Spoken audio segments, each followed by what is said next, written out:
statistics, we intend to explore what can be done to address racial disparities in enforcement.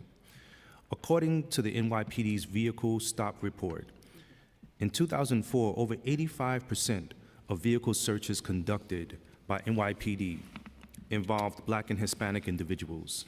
These disparities have continued even as enforcement has declined in various categories.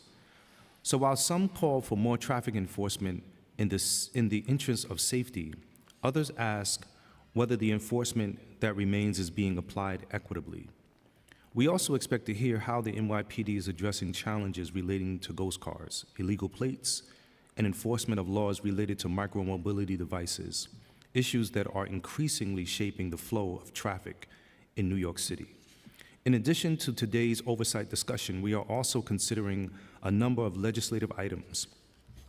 Introduction number 179, sponsored by Councilmember Felice, would require the NYPD to maintain adequate tow pound capacity to meet enforcement needs and publish annual reports on towing activity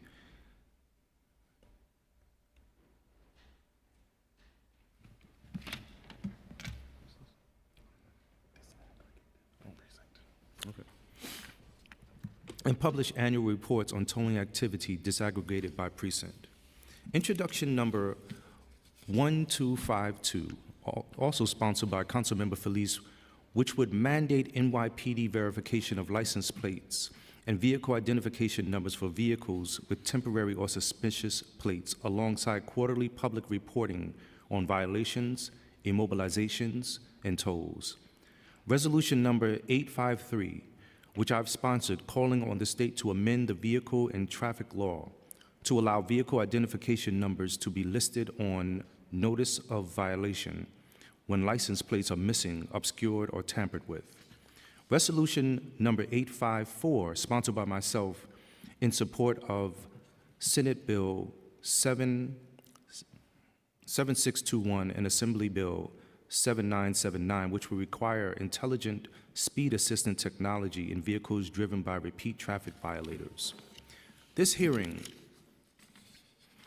is an opportunity to examine how enforcement prioritizes traffic and parking enforcement, how priorities have changed in recent years, and the department's vision is for safer, more just traffic enforcement system going forward. I thank everyone here today for participating in this important conversation, and I look forward to a thoughtful and robust discussion. I now turn to council to administer the oath. Thank you, Chair.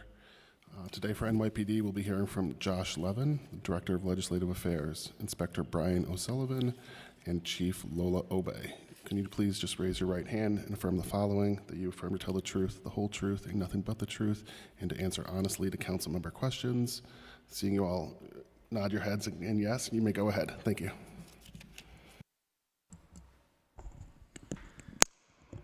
Good morning, Chair Salam, members of the council. My name is Josh Levin, and I am the Director of the Legislative Affairs for the New York City Police Department. I'm joined today by Chief of Transportation Lola Obey and Inspector Brian O'Sullivan, also from the Transportation Bureau. On behalf of Police Commissioner Jessica Tisch, we thank you for the opportunity to speak about the work that the department is doing every day to ensure the safety of millions of people moving about the city and to improve their quality of life. Now, central to this mission is traffic enforcement. The department's traffic enforcement agents, or TEAs, write approximately 8 million summonses a year. The deployment of TEAs and their enforcement activity is data-driven, with the goal of both preventing traffic accidents and addressing the violations that inconvenience and frustrate New Yorkers as they go about their daily lives. So, for example, our Vision Zero High Visibility Corridors initiative identifies, on a rolling basis, the traffic corridors with the highest concentrations of collisions, injuries, fatalities, and we surge traffic enforcement agents and other officers to conduct enforcement and provide a visible deterrent to those who might otherwise drive irresponsibly. This strategy is working. In those corridors, collisions year-to-date are down 16%, and collisions resulting in injury or death are down 11%. Now, more broadly, our traffic enforcement across the city is yielding tremendous dividends. There have been 51 traffic fatalities so far this year, compared to 76 at the same time last year, a 33% decrease. We also focus on particular types of traffic violations. Our bus lane task force deploys traffic enforcement agents and tow trucks to conduct enforcement against cars improperly using bus lanes. Last year, we issued 260,081 bus lane summonses, and year-to-date, we have issued an additional 68,142 summonses. 4,319 vehicles were towed from bus lanes last year, and 1,550 have been towed year-to-date. We also have taken aggressive enforcement action against cars parked in bike lanes, and in response to this recurring problem, we issued 61,125 summonses last year and 16,839 this year. And additionally, the department towed 221 vehicles from bike lanes in 2024 and an additional 56 so far this year.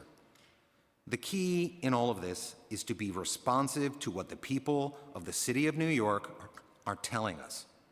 And one particular concern, again and again, is the reckless and unlawful operation of mopeds, scooters, e-bikes, and other micromobility devices. And the department has formulated a new, comprehensive plan to address this issue. Using data drawn from 301 complaints, DOT statistics, and our own traffic stat, we are deploying quality of life teams and citywide traffic task force personnel to those locations where misuse of the micromobility devices is most prevalent and at the times when violations are most likely to occur. Now, I want to take a moment to comment on the bills under consideration today. Intro 179 would require the department to operate our tow pounds with enough capacity to tow vehicles at a rate necessary to deter illegal conduct and to report on towing and tow pound capacity. The NYPD fully appreciates the significance of adequate tow capacity and of the need for increased tow facilities. Since the state budget compelled us to close our final Manhattan tow facility in 2021, we are determined to find appropriate facilities for a new Manhattan tow pound. It should come as no surprise that it is a challenge to find sufficient tow space on an island that constitutes one of the densest urban environments in the world. We intend to meet the challenge, and we hope to repurpose already existing department facilities in Manhattan to accommodate a tow facility. We look forward to working with Council on crafting a version of the bill that will best achieve our shared goals. Intro 1252 would require the department to confirm the validity of license plates and vehicle identification numbers of all vehicles summoned for a traffic or parking violation or bearing temporary plates. We appreciate that the intent of this bill is to improve traffic enforcement, and again, we share that intent. But the bill, as drafted, will have the opposite effect. When it comes to traffic enforcement across New York City, efficiency is crucial.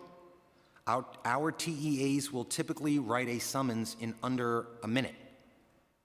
Forcing TEAs to check the validity of every plate when issuing a traffic or parking summons will dramatically slow down the summons process, resulting in an overall sharp reduction in enforcement. Moreover, the benefits of this approach are limited. Most vehicles we summons do not have fraudulent plates. In short, the bill, as written, would impose major costs that far outweigh the limited benefits. It's not even close on this one. So when it comes to improving enforcement against cars with fraudulent plates, the answer lies in the legislation contemplated in the Chair's resolution number 853, which will allow us to write summonses to the VIN. And the answer also lies in the targeted enforcement against cars with ghost plates and fraudulent plates that we can conduct and do conduct with our partners at the MTA and the Port Authority Police. In 2025 alone, these operations have resulted in 9,144 summonses, the seizure of 910 ghost vehicles, and arrests of 267 ghost car drivers. The answer does not lie in the bill as currently drafted, and we strongly oppose it. So thank you for the opportunity to speak to these critical issues, and now we look forward to answering any questions you have. Thank you. I'd like to note for the record that we've been joined also by Councilmember Ressler. So I'm going to start my line of questioning with street safety. In recent years, pedestrians and bicyclists have faced increasing dangers when navigating city streets. Many factors likely contribute to the city's ongoing issues with street safety, including the proliferation of e-mobility devices and mopeds, but also increased occurrences of dangerous driving practices such as speeding or disobeying traffic signs. Can the department speak to any trends in traffic deaths and injuries that have occurred in recent years? Specifically, how do the current rate of traffic deaths and injuries compare to what the city experienced prior to the pandemic and prior to implementing the Vision Zero initiative? Good morning. So I just wanted to speak to, just address one of the things you had mentioned about fairness, and also just speak into what we see, and then I'll touch on the fatalities. So foundationally for us at the Transportation Bureau for Traffic Stat, this is where we start, and this is where we are in 2025 as an organization. In February of 2024, working with our partners in the DOT, we identified, along with the DOT, 9 traffic corridors in 33 precincts. The identification at that time was based on a look-back window of 4 years of KSI. KSI being killed, these are corridors where people were killed or severely injured. In 2025, January 2025, we maintained the same 9 corridors and added 6 additional for a total of 15 citywide corridors. This time, these 15 corridors run along 50 of our 78 patrol precincts, with an addition of 17 patrol precincts to the original 33 identified in 2024. For precincts that are outside of these identified corridors, their task is clear. Identify high visibility corridors with the highest KSIs, again, where people are killed or seriously injured. And that's where there's 3 E's. We emphasize 3 E's during traffic stat, or just in our business, it's all about the 3 E's. And the 3 E's are education, enforcement, and engineering, partnering with the DOT. I believe that these corridors and the results on these corridors have been very promising. In 2024 alone, along nine citywide corridors, collisions were down. Total collisions down 12%, total injuries down 16%. We were down 7 fatalities in 2024, again, along these 9 corridors. Enforcement was up. Total movers along those 9 corridors were up about 88%. Vision Zero movers that we focus on were up along those 9 corridors. Same thing that we see in 2025. 2025 year-to-date, 1/1 through 4/20, along 15 citywide corridors. Total collisions are down. Total injuries are down. Fatalities, unfortunately, 8 versus 3 are up by 5. And I just want to reference something we've seen in the media in the confines of the 6-1 precinct in Brooklyn South. And this collision happened on Saturday, March 29th, where a woman and her 3 kids crossing the street were killed by a speeding driver on Ocean Parkway. One of the 15 identified corridors, mom and 2 kids were killed, leaving a 3rd child in critical condition. These are the types of drivers that we target when we focus on Vision Zero enforcement, such as speeding, which is what we see, and fail to yield enforcement along those corridors. So I just wanted to just touch on that. That's what we speak to foundationally. For fatalities in general, when you look at 2025, what we see so far, total fatalities 52 versus 79. We are down in pedestrians, but see a spike in this category. I'll speak to that very quickly. Traditional bike fatalities are down. Motorized 2-wheel scooter fatalities are down 8 versus 17. Motor vehicle occupants are down 11 versus 24. Highway fatalities are down 8 versus 14. Truck-related fatalities are even, 12 versus 12. What's troubling to us and what we see right now is pedestrian fatalities. And I'll give you just a quick snapshot.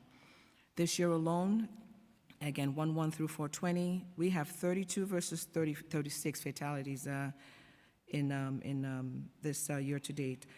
We're down by 4, but so 32 of the 36, so 32 pedestrian fatalities versus 36 total. That accounts for about 61% of our fatalities.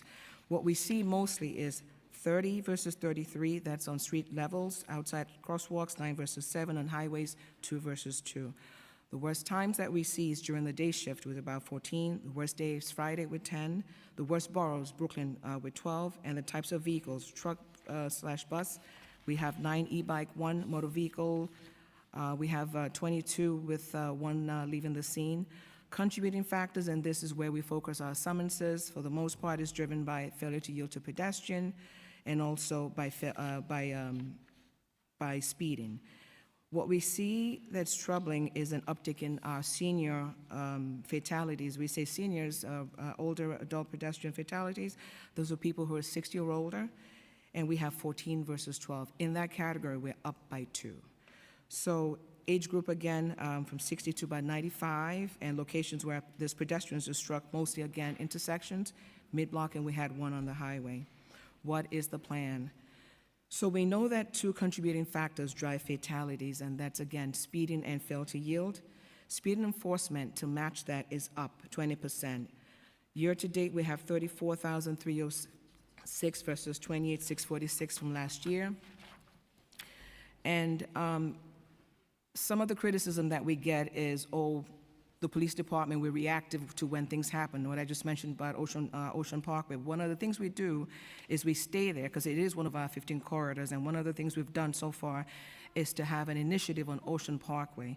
So since 3/31 through 4/25, we've written on that corridor alone 3,972 parking summonses, 3,272 moving summonses, and again, focusing on the right types of summonses. We have 740 for speeding, 62 for fail to yield, 136 for red lights, 76 vehicles were towed, 7 C summonses were issued, mostly for reckless driving and operating motorized scooters, and 3 others.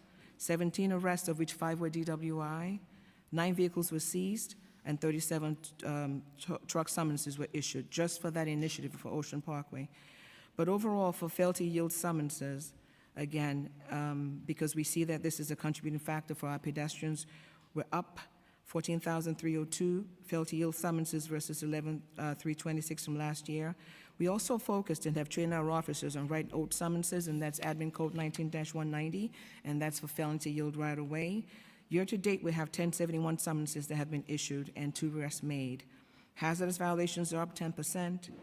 Vision Zero movers are up 17%. Moving violations are up 5.3%. DUI arrests is also up 18%, 1225 versus 1042. VTL 511 arrests for suspended licenses up 24%, 9237 versus 7453. So it's not just all about enforcement. We also focus on education too. And when I say education, I'm going to highlight one particular precinct in Queens, the 109 precinct. We are data-driven. We have our traffic stats, and I'll speak to that a little as to what we do. When we see stats like that, where we see a spike in pedestrian injuries, specifically in the senior community, right away we partner with our uniformed members of the service in the Community Affairs Bureau, and just have somewhat of an initiative in that on certain identified corridors. So year to date in the 109 precinct, for instance, this is exactly what the types of things that we saw. Year to date, there were 113 versus 103 pedestrian injuries. 36 of the 113 were for pedestrians, and those were mostly seniors, and we saw the same type of pattern in 2024. So we tasked the command, our partners, that's the engineering requirement with the DOT, to conduct massive and consistent education outreach throughout that community, also tapping into the Community Affairs Bureau, as well as our local precinct, and follow up with enforcing traffic summonses along those corridors to change driver behavior. Special thanks to the Community Affairs Bureau again for coordinating the outreach work in the 109 precinct. We identified for that initiative, so a lot of initiatives around the city where we see some type of SPAC, and this is how we respond.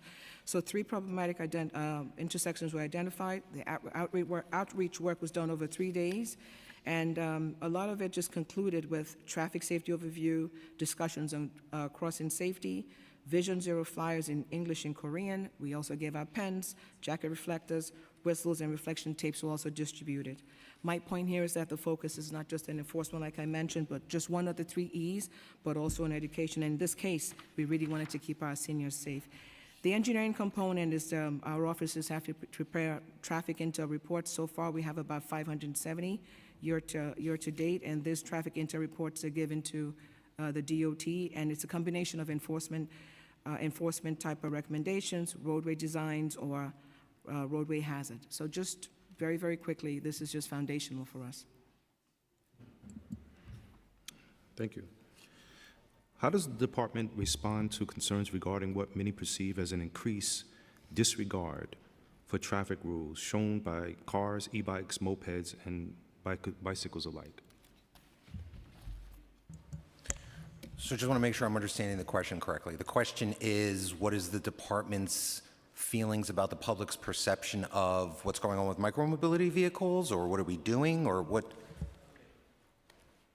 Yeah, it's really all of it, not just the public concerns, but what's happening, you know, as we see the disregard for traffic rules shown by cars, e-bikes, mopeds, and bicycles. Yeah, certainly. So there are so many factors that go into something like New York City that we're constantly trying to keep our eyes on, but we are seeing stuff like the belief of lawlessness and people disobeying traffic signal indicators. That has knock-on dangerous effects, both for the person doing the driving as well as the pedestrians who are trying to walk around, right, like we saw on Ocean Parkway. And so this police department is committed to addressing those things that are inconveniencing and or putting people's lives at harm. This police commissioner, as you know, is very dedicated to addressing quality of life issues. And so the quality of life teams are addressing some of those things, right? Noise complaints, e-bikes, mopeds, etc. That is on top of the work that our Transportation Bureau already does, targeted in these specific corridors. And by the way, specifically in regards to the public, these things are, again, data-driven. So where, if you look at like a heat map of New York City, right, you can see where the things are happening based off 311 complaints, and that's where we respond to. And so we hear these things. The police commissioner is certainly aware of these things, and I think, how committed this police commissioner is to increasing the quality of life for everyday New Yorkers. What is the current strategy for addressing safety concerns that relate to the dangerous use of micromobility devices such as e-bikes and scooters? Are there precincts also where collisions or fatalities involving two-wheel vehicles are particularly concentrated? And if so, what is being done to address the issue in those locations?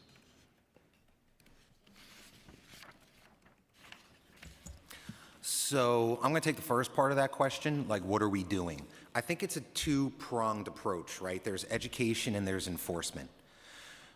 We're not just stopping and summoning people, right? Although that is a component of it, because sometimes people just only respond to a fine, right, before it gets through to them. But we're also doing affirmative educational outreach. And so, we have this palm card flyer the chief mentioned. It's in all the different languages, and we handed out over 70,000 of them to e-bike and micromobility operators in a specific corridor. Because if somebody on an e-bike is driving recklessly, it's a danger to themselves, let alone every other pedestrian. And so the goal isn't necessarily enforcement, the goal is compliance. Sometimes you do that with education, and we've done that, right? But we also goes hand in hand with enforcement to make sure that people actually are complying with these regulations.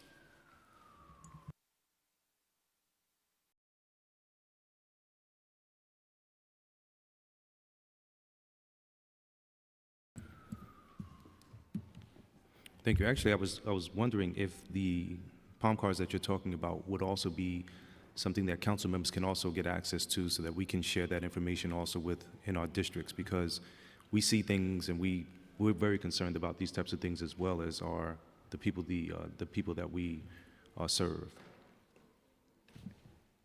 We definitely will.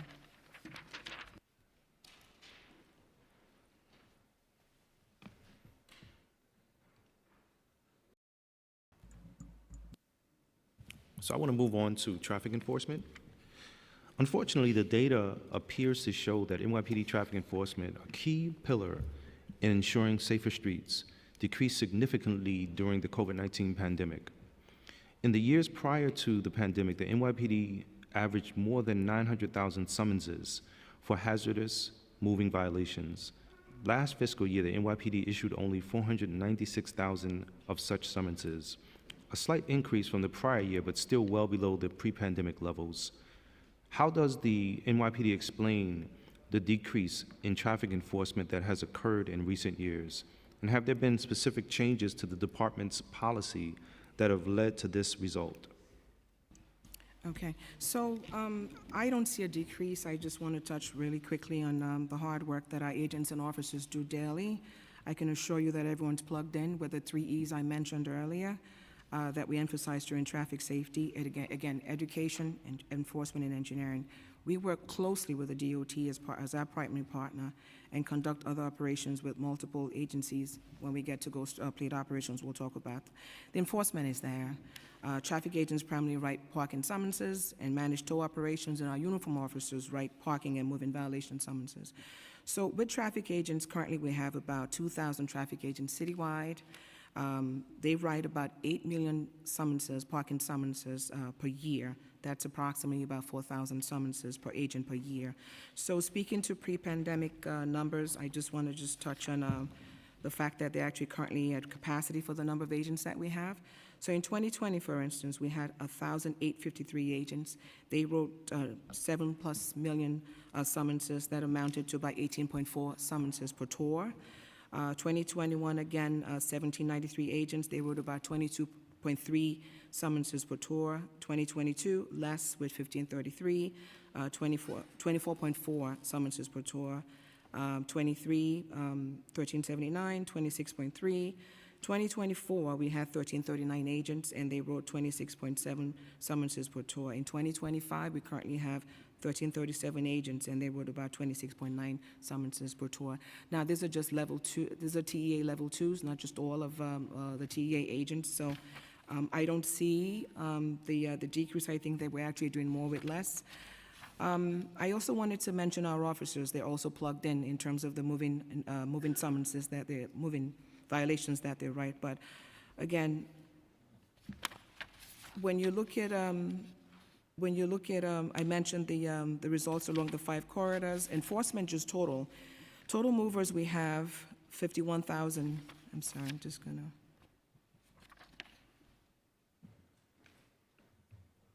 Total movers are up. Total vision 0 movers are up. Moving summonses that we're concerned about that actually causes accidents are up. Speeding summonses, red lights, cell phones, and total vision 0 summonses are also up. I think it's about more with less, right? The percentages what they're writing is going up, as the chief mentioned, with less people. And we're also targeting it in specific locations, right? And so, for example, the moving summonses for e-bike enforcement, 4,558 versus 1,480 over last year. So that's like a 208% increase, right? So we're targeting it. So maybe it's a less overall number, but we're being more efficient and putting it in the places in these traffic corridors that we've identified. Similarly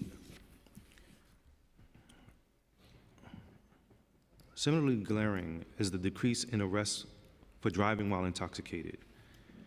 Prior to the pandemic, the city averaged nearly 7,000 DWI arrests each year, a figure that decreased to fewer than 3,000 DWI arrests in fiscal year 2022, and has since increased slightly to around 3,500 such arrests in fiscal year 24.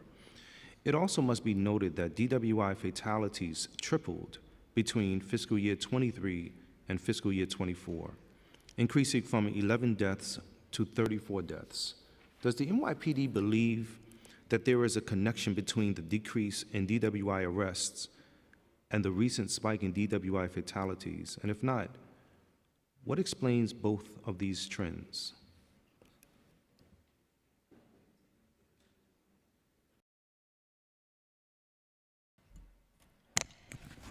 Good morning, Chair. So for our DWI, driving while intoxicated arrests, we're up 2%, as you said, 3568 versus 3477. We're dedicated to go out there. We have our patrol officers, our highway officers, our citywide traffic task force. It comes up at traffic stat. We're definitely focusing, and there has been an increase with the DWI arrests. We're going to be out there focusing on it, and hopefully this year we'll have a better year.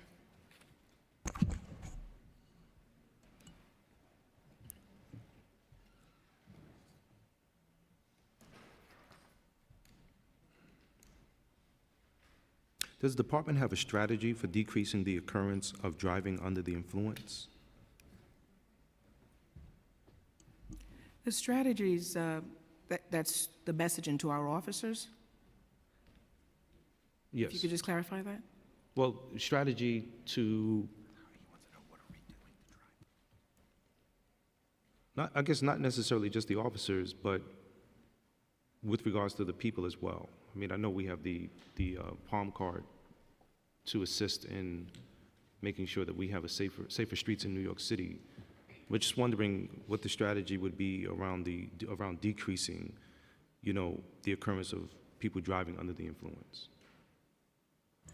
So I think a lot of different factors come into play in this. Like, one of the good ones is the prevalence with rideshare, like Uber, et cetera. I think hopefully you see a decrease as a result of that. But in regards to our specific enforcement, again, we have the data, we follow the data, we set up checkpoints.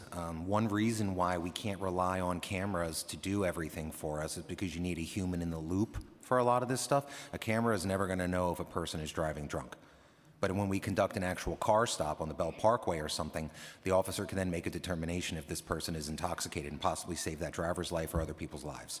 I don't think anything has really changed in the avenue of DWI enforcement in the last recent years. It's still basically, I think, the same pattern.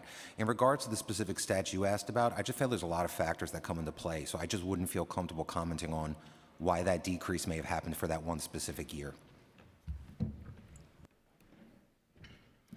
According to the mayor's management report, the NYPD's Chief of Transportation collaborates with precinct executive officers to evaluate traffic patterns and enforce strategies at weekly traffic stat meetings. How does the NYPD use traffic stat meetings to assist and respond to emerging collision patterns? And how often does the NYPD revise its enforcement strategy based on real-time or monthly traffic injury data? So we do conduct extensive quantitative analysis of traffic enforcement through traffic stat, like you mentioned. So traffic stat is a weekly data-driven session modeled very closely after CompStat that everyone's very familiar with. These sessions bring together NYPD executives, precinct leadership, and agencies such as TLC, the DOT, in one room, ensuring that all partners are working in coordination to address, again, the 3 E's. At the local precinct and patrol borough levels, we have our borough executives and precinct XOs expected to conduct ongoing reviews of summons activity, collision trends, and fatalities to inform local deployment strategies. These analyses support real-time decision-making and long-term planning. So, for instance, I talked about the 15 corridors. We're ultra-focused on that. For commands that fall, again, outside of that, they have to designate locations that where they have their worst or their highest KSIs. So with traffic stat, we look at, our reviews are typically done over a 28-day or 56-day review, and also year-to-date review, as well as anything that's historic over that time. And these reviews really identify shifts in collision patterns. They help us with enforcement strategies, and also support seasonal adjustments in deployment. We know in the colder weathers, for the most part, we have certain trends, and as opposed to the warm weather. So borough-level traffic teams also use these intervals to assess precinct-level performance and drive follow-up. So that's what I would say about traffic stat. Thank you. I'd like to mention that we also, for the record, have been joined by Councilmember Ayala. To what extent does the NYPD identify areas in the city for targeted traffic enforcement due to elevated traffic safety dangers in such area? And also, what data or analysis does the NYPD use to inform resource allocation, rather, for targeted enforcement and evaluate impact of enforcement? So I think, if I understand your question, we touched on this with Ocean Parkway, where we see a certain spike. We have a certain initiative there. When we see trends in seniors, for instance, senior pedestrians being killed or injured, we'll focus our enforcement there. So there's that constant shift around the city and just drawing resources towards a particular problem. Has this, I know you mentioned this specific area, and I'm wondering, has this led to safer street conditions? We do follow up. I would say that it certainly has. Our goal, say for instance with Ocean Parkway and some of the other areas that we hit, is to change driver behavior. When I see a motor vehicle out there, a police vehicle, for the most part people will slow down. I'd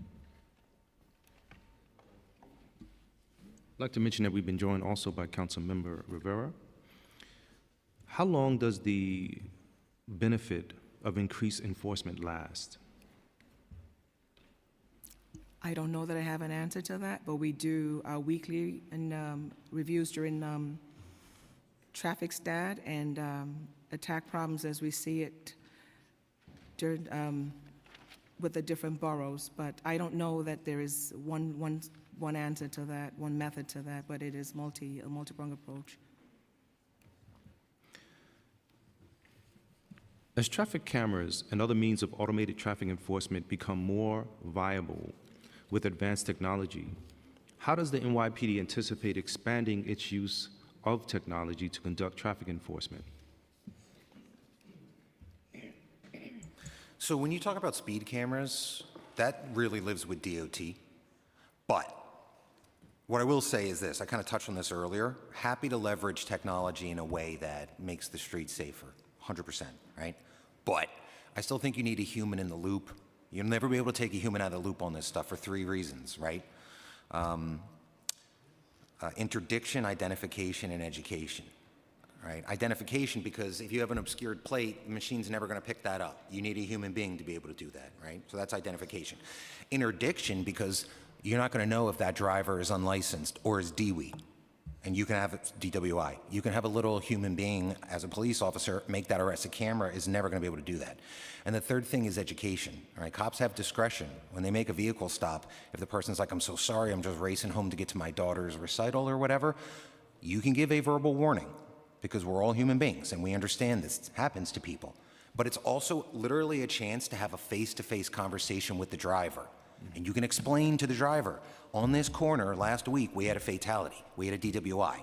We are out here looking for them. So that's why I pulled you over, but I got to remind you to be safe, drive within this, et cetera, et cetera. You don't want to see that happen to your daughter, et cetera, et cetera. So always happy to leverage technology, but still think you need a human in the loop.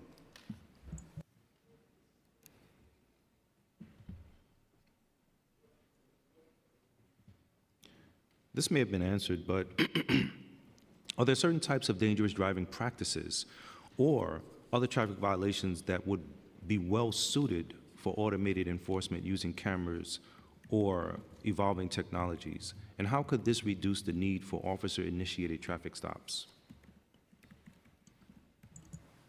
I think I'm going to defer back to what I said earlier. I still think you need a human being, right? Especially if someone's recklessly driving. What's a camera going to do if they're weaving in between lanes at 4 o'clock p.m. when everyone's getting out of school and stuff, right? But again, always interested to leverage whatever we can, but I think you need the human in the loop for those reasons.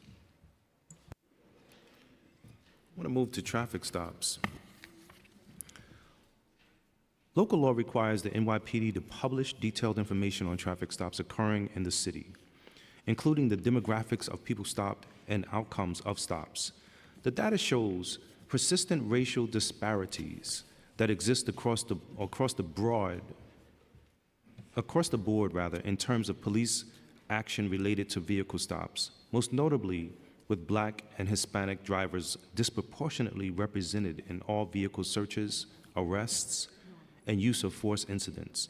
Notably, white drivers account for 21% of all vehicle stops, but are only subject to around 5% of all searches, arrests, and use of force, whereas Black and Hispanic drivers account for around 50% of vehicle stops, but nearly 90% of all arrests, searches, and use of force incidents.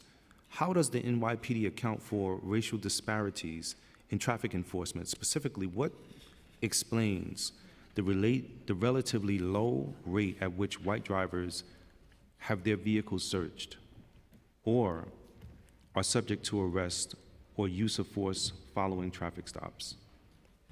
So I think there's two major responses to this, right? I think one is in the aggregate and one is like in the individual. In the aggregate, like we've mentioned earlier, we are going to target specific corridors where we are seeing 311 and traffic issues. Those specific corridors run through the city. So I'll give you an example. Atlantic Avenue, it touches the 8-4 precinct, it touches the 7-5 precinct. Because the data is telling us this is where certain crimes are happening, we are going to have more officers in those specific areas. So for example, the 7-5 has different amount of police officers than the 8-4 because it has to be responsive to the crime that is happening there, okay? And this stuff is objective. It's like from 911 calls, okay? It's not us, right? It's the public telling us this. And so as a result, anytime that you have more police officers in a certain area, as a result, you are going to see more enforcement. You are going to see more car stops. You are going to see more searches. That's a fact. That's what I would say in the aggregate, okay? In the individual, I just want to make it very clear that there are mechanisms for if there is any accusation of racial or bias-based policing, there are mechanisms by which citizens can and should address that. You can make a report to CCRB. The times have changed. Drivers are filming police officers as the officers are interacting with them. At the same time, officers have their body-worn cameras on. This stuff is being documented. There is paperwork. Officers have body-worn camera on. Not only can a complaint be made to CCRB, but also there are civil issues if an officer makes an improper or illegal stop to be sued, and whatever criminal case may come from, you're going to have a judge at a hearing reviewing all the evidence, all the body worn, any cameras, paperwork, the way the person was acting, for there to be a determination of did this officer really have that level of suspicion under the DeBoer factors. There are mechanisms in place to view and review these things. So I think it's a two-pronged approach to that type of question.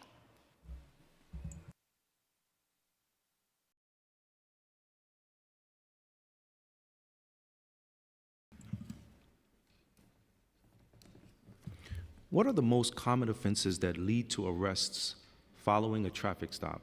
And are there racial neutral explanations for why there's this racial disparity in enforcement, that the racial disparity in enforcement might exist for those specific offenses? I think that, let me take the second part first. I think the answer I gave before explains when you see more police officers, you're going to see more enforcement, right? That's that. But I looked at Q4 for our vehicle stop report, and one of the tabs is arrests that stemmed from a vehicle stop. There are 8,215 individual arrests that stemmed from vehicle stops in the Q4 of 2024. I went through that. I isolated the top 17 most recurring arrest charges that stemmed from those 8,200 stops. These are ones that had 101 or more instances of arrest, okay?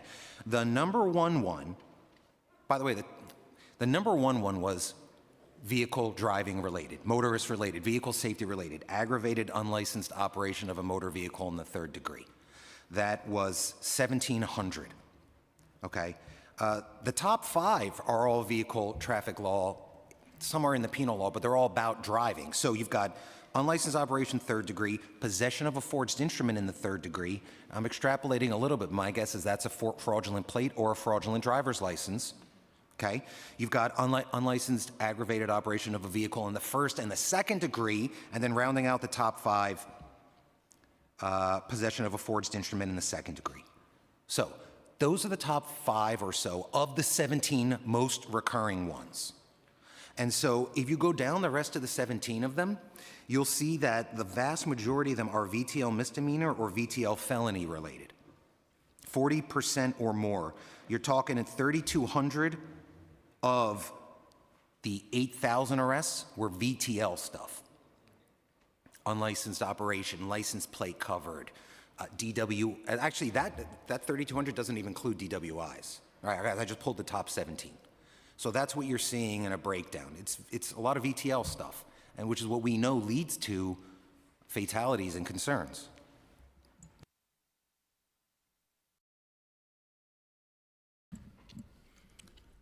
Apart from the Highway Division and regular patrol officers, what other command units or special teams engage in traffic enforcement?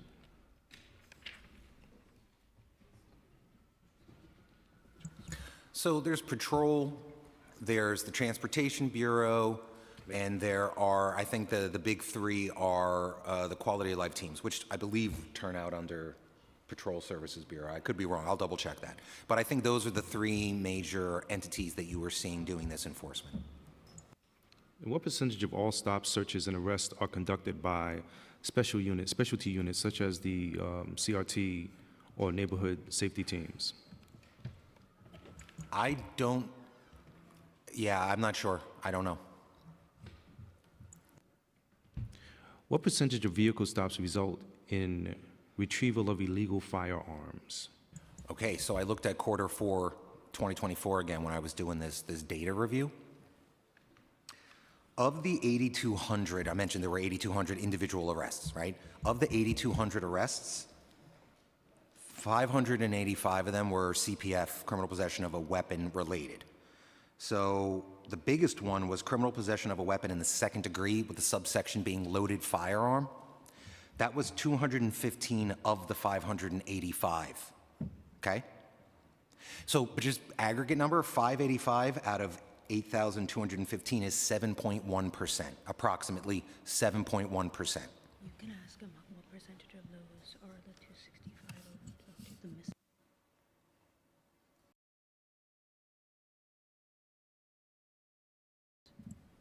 Is there a percentage of those that are misdemeanor? So I didn't write down whether each one was misdemeanor or felony. I believe criminal possession of a weapon in the fourth degree, like piercing ammunition, could be a misdemeanor. I can follow up. Like knives or stuff like that? There are some CPW 4s, but it's not broken down by, the subsection says firearm, a throwing star, there's a bunch lumped in there, so we don't have it broken down by that. Firearm is included as one of those ones in CPW. So it's not really an accurate reflection of What guidance or policies exist regarding when an individual subject to arrest following a traffic stop should receive a desk appearance ticket as compared to being detained and arraigned in criminal court?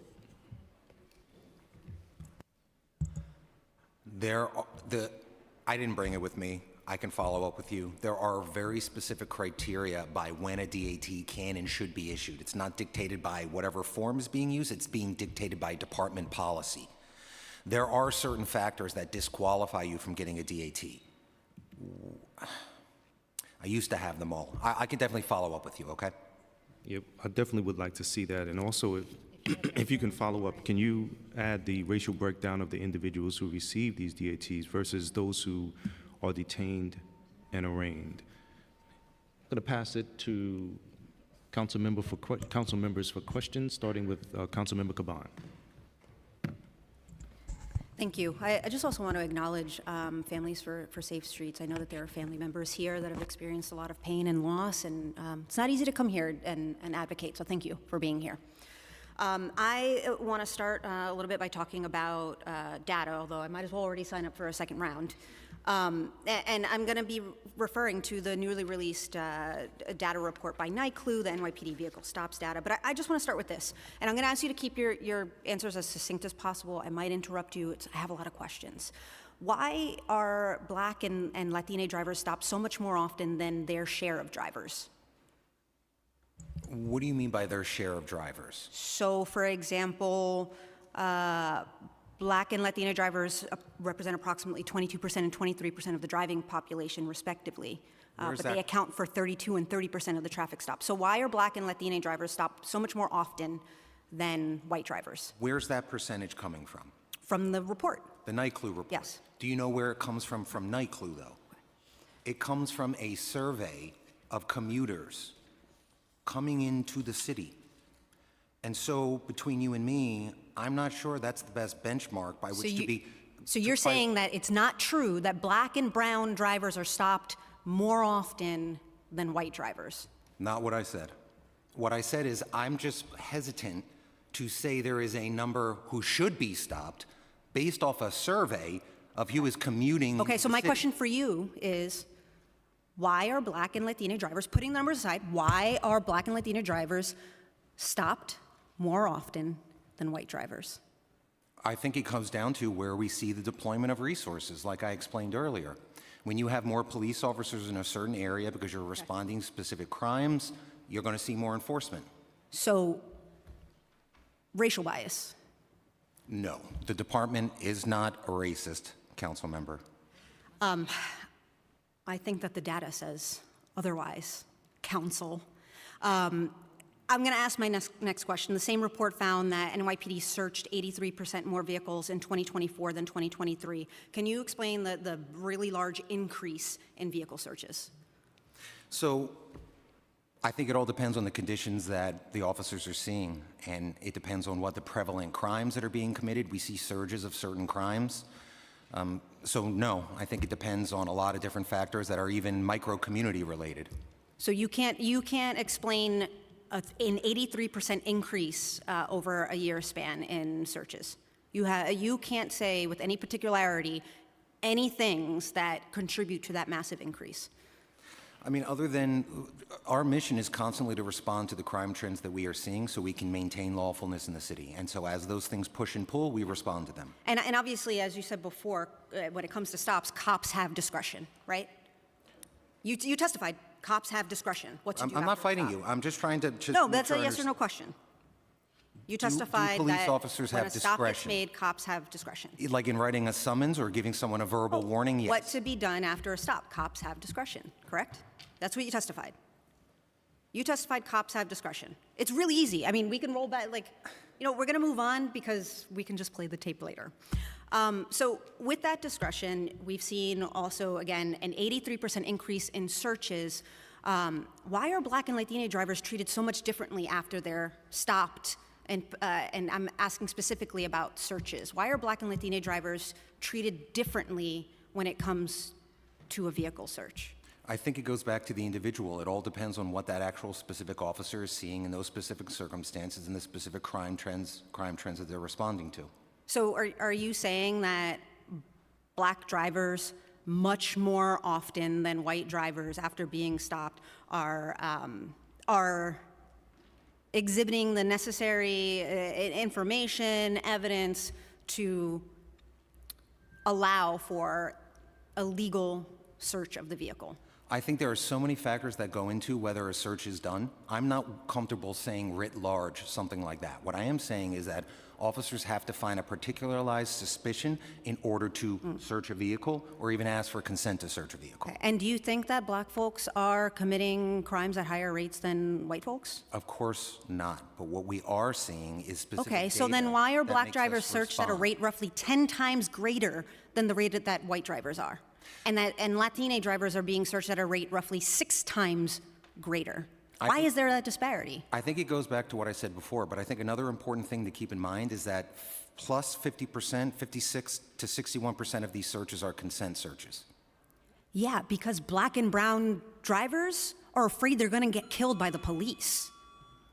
May I have just a few more moments? I was a public defender in the court system for nearly a decade. I'm also a brown person who has a brother, an uncle, a father. You better believe that when you have a uniformed officer with however they're approaching the vehicle and a gun on their waistband, that you do not think sometimes that search is voluntary. So that's a bunch of BS. Well, I have this stuff is more all questions, but recorded I don't know if you on, want me to wait for the second round. Thank just you. for the record, council member, this stuff is all recorded on body-worn camera. We have And we people don't always film- get those. They're not always on. We take weeks and weeks. Oftentimes, we only get that body camera footage if somebody gets seriously hurt.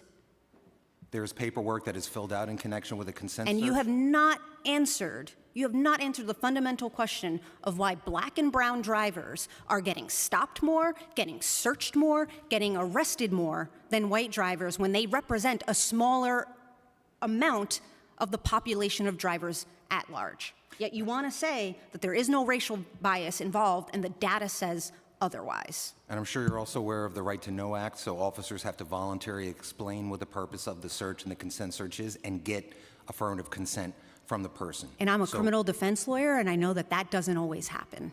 And so for all of those reasons, I feel like it's important perspective when you're talking about searches in this context. We'll come back for a second round. We're going to move to Councilmember Holden. Thank you, Chair, and thank you all for your testimony. And I want to congratulate Inspector O'Sullivan. Again, a bang-up job you did in Queens and in surrounding areas, and you were our go-to guy, and I congratulate you on your promotion. Hopefully to chief, but that's another story. Let me just bring up a couple of, now on the e-bikes, the chair mentioned the fact that e-bikes, and we all know if you walk around New York City or drive around or do anything in New York City, there's a ridiculous amount of the percentage of e-bikes and e-mobility vehicles that are running red lights, and especially dangerous in the crosswalks. That's why most pedestrians are struck by vehicles of all kinds in the crosswalks. You agree with that? Tell me, how could we better, other than the education that you mentioned, how do we enforce red light running on an e-bike if you can't identify them and if the person has no identification on them, if you do stop them? How does that work? So just very quickly, I just want to prioritize, just mention some of the worst VTL violations that we prioritize. So 6 of them, which is reckless driving, operating under influence of alcohol or drugs, wrong-way driving, disobey red light, and failure to stop at stop sign.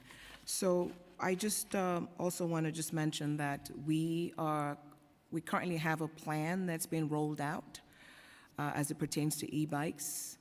The focus is on a certain number of corridors which we've identified, working closely with our counterparts.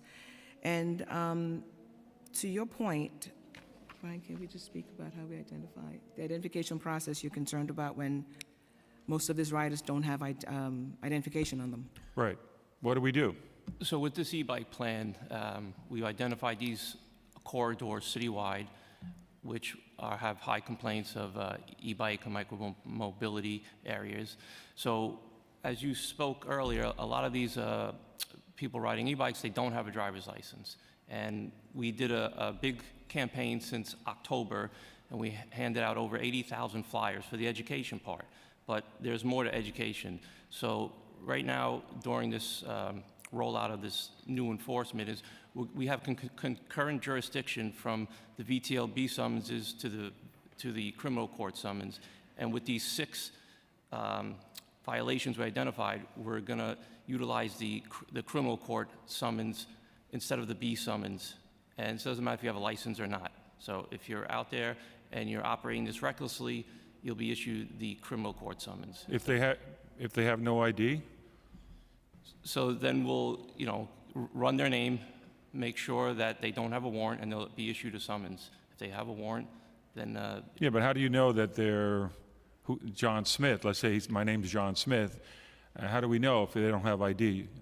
You're just taking their word that his name is John Smith who was stopped. But we utilize technology. We could run the name, call someone that they know to bring over their identification. Yeah, I know, but wouldn't it be better if the e-bike was registered to a person?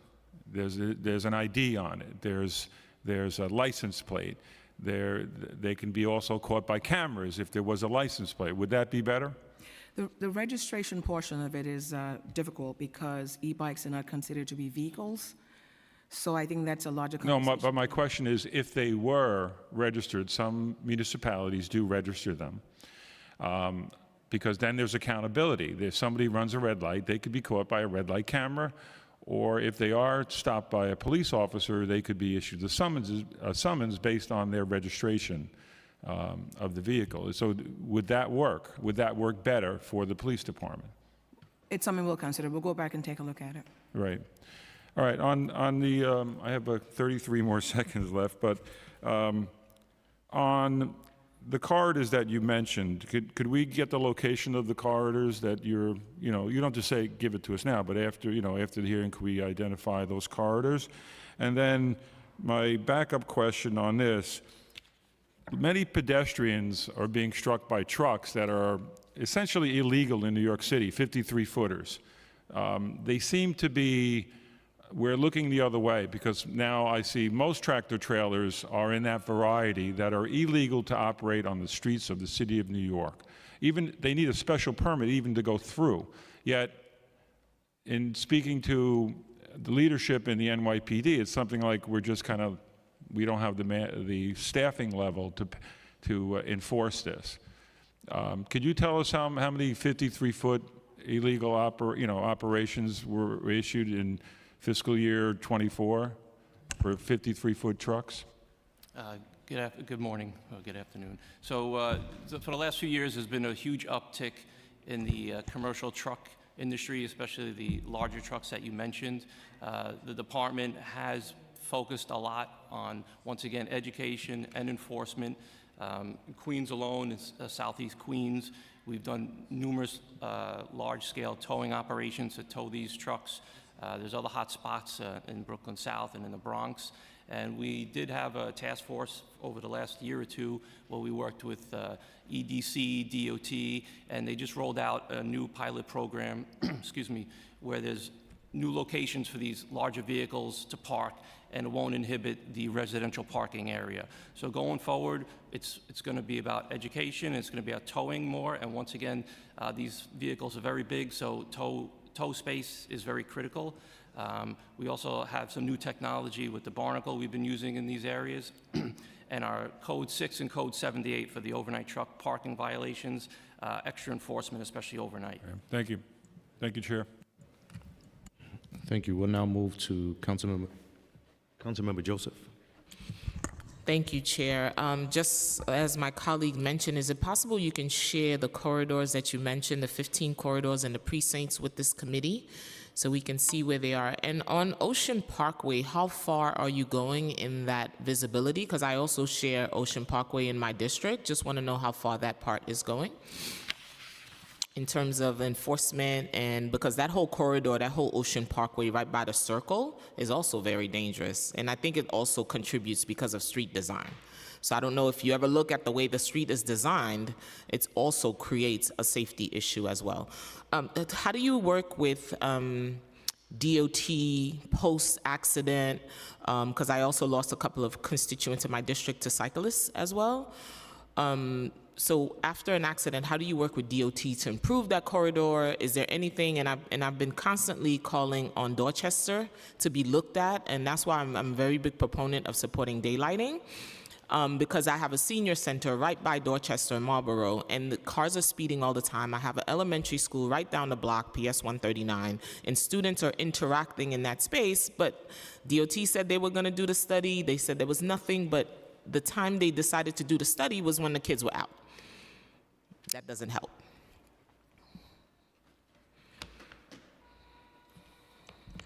Councilmember, just to your first question about the Ocean Parkway corridor, so we have it touching the 60, 61, and the 66 precincts. And the 7-2?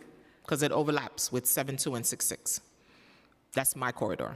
Yeah, we have specifically 60, 61, and 66. Because I'm doing a walkthrough there, I think, this week because of safety issues with the bike lane. with the bike lane and the traffic. So I'm doing a walkthrough there with all of the agencies involved, and I think you guys are coming along as well. Yes. But it's not just where the accident happened, it's that whole strip of Ocean Parkway. So this is one of the things that we do well. If there is some consideration about extending into the 7-2, you said? Mm-hmm. We can certainly do so. But again, we work very closely with the DOT, and considerations are put into the reason for extension. So we'll meet with you and with DOT and consider extending it to the 7-2. So how do you address increase in bicycle fatalities? Are there any targeted enforcement or outreach strategies being utilized to, to address these incidents? And how many bike-related incidents you've had this year? Okay, so just very quickly, with bikes, we don't see it. I talked about overall fatalities, 52 versus 79. Pedestrians is where we see our biggest problem right now. Especially with our older adults, and what are we With our doing to seniors. protect our older adults? Okay, so one of the things that we do when we see a spike, I spoke very quickly about the 109 precinct. Again, I know it's very short, that's some of the criticism we get. That you show up after the problem? Yeah, which it's reactive, yeah. Ocean Parkway too it is.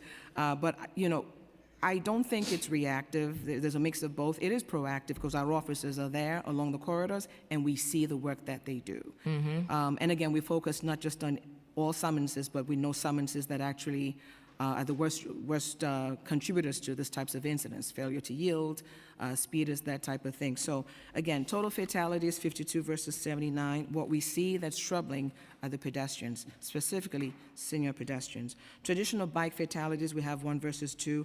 Motorized two-wheel scooter, that's kind of a universe of e-bikes, stand-up scooter, moped. But the e-bikes are all over the sidewalk, and still no enforcement. We need to do that. Are you reaching out to older adult centers also? As you Yes, said, we you're are. doing your education and your outreach. I think it should also start Yeah. in your older adult centers to make sure that the providers are also, educating the staffers. But older adults, like I have a mom who's older adult, she had me late. She should be able to feel safe to go outside and cross the street without having to get out the way on the sidewalk. I see bikes on the sidewalk. I see them violating all traffic rules. So our older adults need to be protected, because that's the call I get the most from older adults who are like, I weigh 130 pounds. And if I get hit by one of these bikes, it's over for me, council member. So how can I make my older adults feel safe? I think the outreach and the education is great, but are you reaching the people on the ground that really needs to hear that message? Yeah, we actually do. So again, going back to the 109 precinct, a lot of good work again, but the criticism, like I said, is always, that it's reactive, but we do have the sessions in our senior centers. And of course, the pamphlets we also give out are also in different languages too, So I hope to see you at one of my many seniors, older adult centers that I have in my district, making sure that we keep our older adults safe. We'll absolutely do. Just one thing. I just wanted to talk about how do we do it, right? It's not just the education. There has to be an enforcement component. There must be an enforcement component. Absolutely. So the number of summonses we have written up for e-bikes has gone up 208%.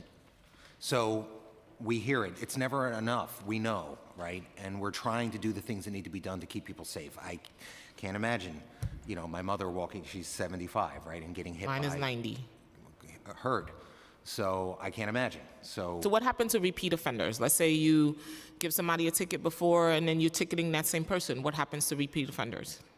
I don't know what the escalation of the fee schedule and or the punishments are. I'd have to get back to you. So I just also want to just throw in there that we actually do seize. So seizures, I think, also very important too. So mopeds and scooters, again, year to date, we've seized 3,830 mopeds and scooters. Motorcycle seizures have been 1,329 for this year so far. Thank you, Chair. You're welcome, but along the same line of questioning, I'm wondering, has there been, so to speak, hotspots identified where we could probably provide more enforcement, specifically for the people? Because we do see all throughout our city bikes flying down the street, flying down the sidewalk. And of course, this is prior to the scaffolding law that we just passed, but, navigating in the scaffolding and things of that nature is very, very dangerous and difficult as well. Yeah. So the hotspots are, we did some analysis, and that also ties into the hotspots, the corridors that we have citywide. We'll provide you with those, with the corridors as soon as the plan rolls out. Thank you.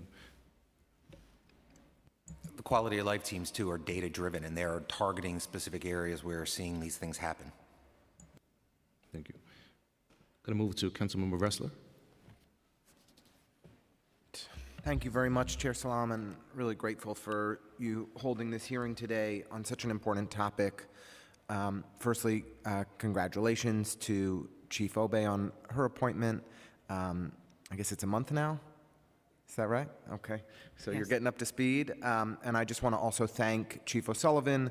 You know, when I've reached out, you've personally come to the district, come to hotspots and dangerous locations in my community with me, deployed traffic enforcement agents, been impressively responsive. And I would say, in general, I think we get the best responsiveness out of the Transportation Division than any unit within the NYPD. So I just want to thank you, and I could list a number of people on your leadership team who are similarly responsive to me and my community when we highlight issues and concerns.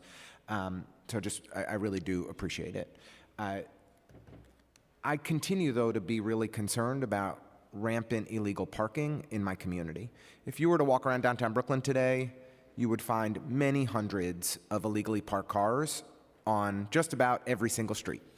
And when Chief Shell was here, the last time we had a hearing on this topic a couple years ago, you know, he testified to that he'd done more in 4 months than anyone had in a very long time on this topic. He has multiple inspections going out every week, vacation days, and he's holding officers accountable for illegal parking, et cetera.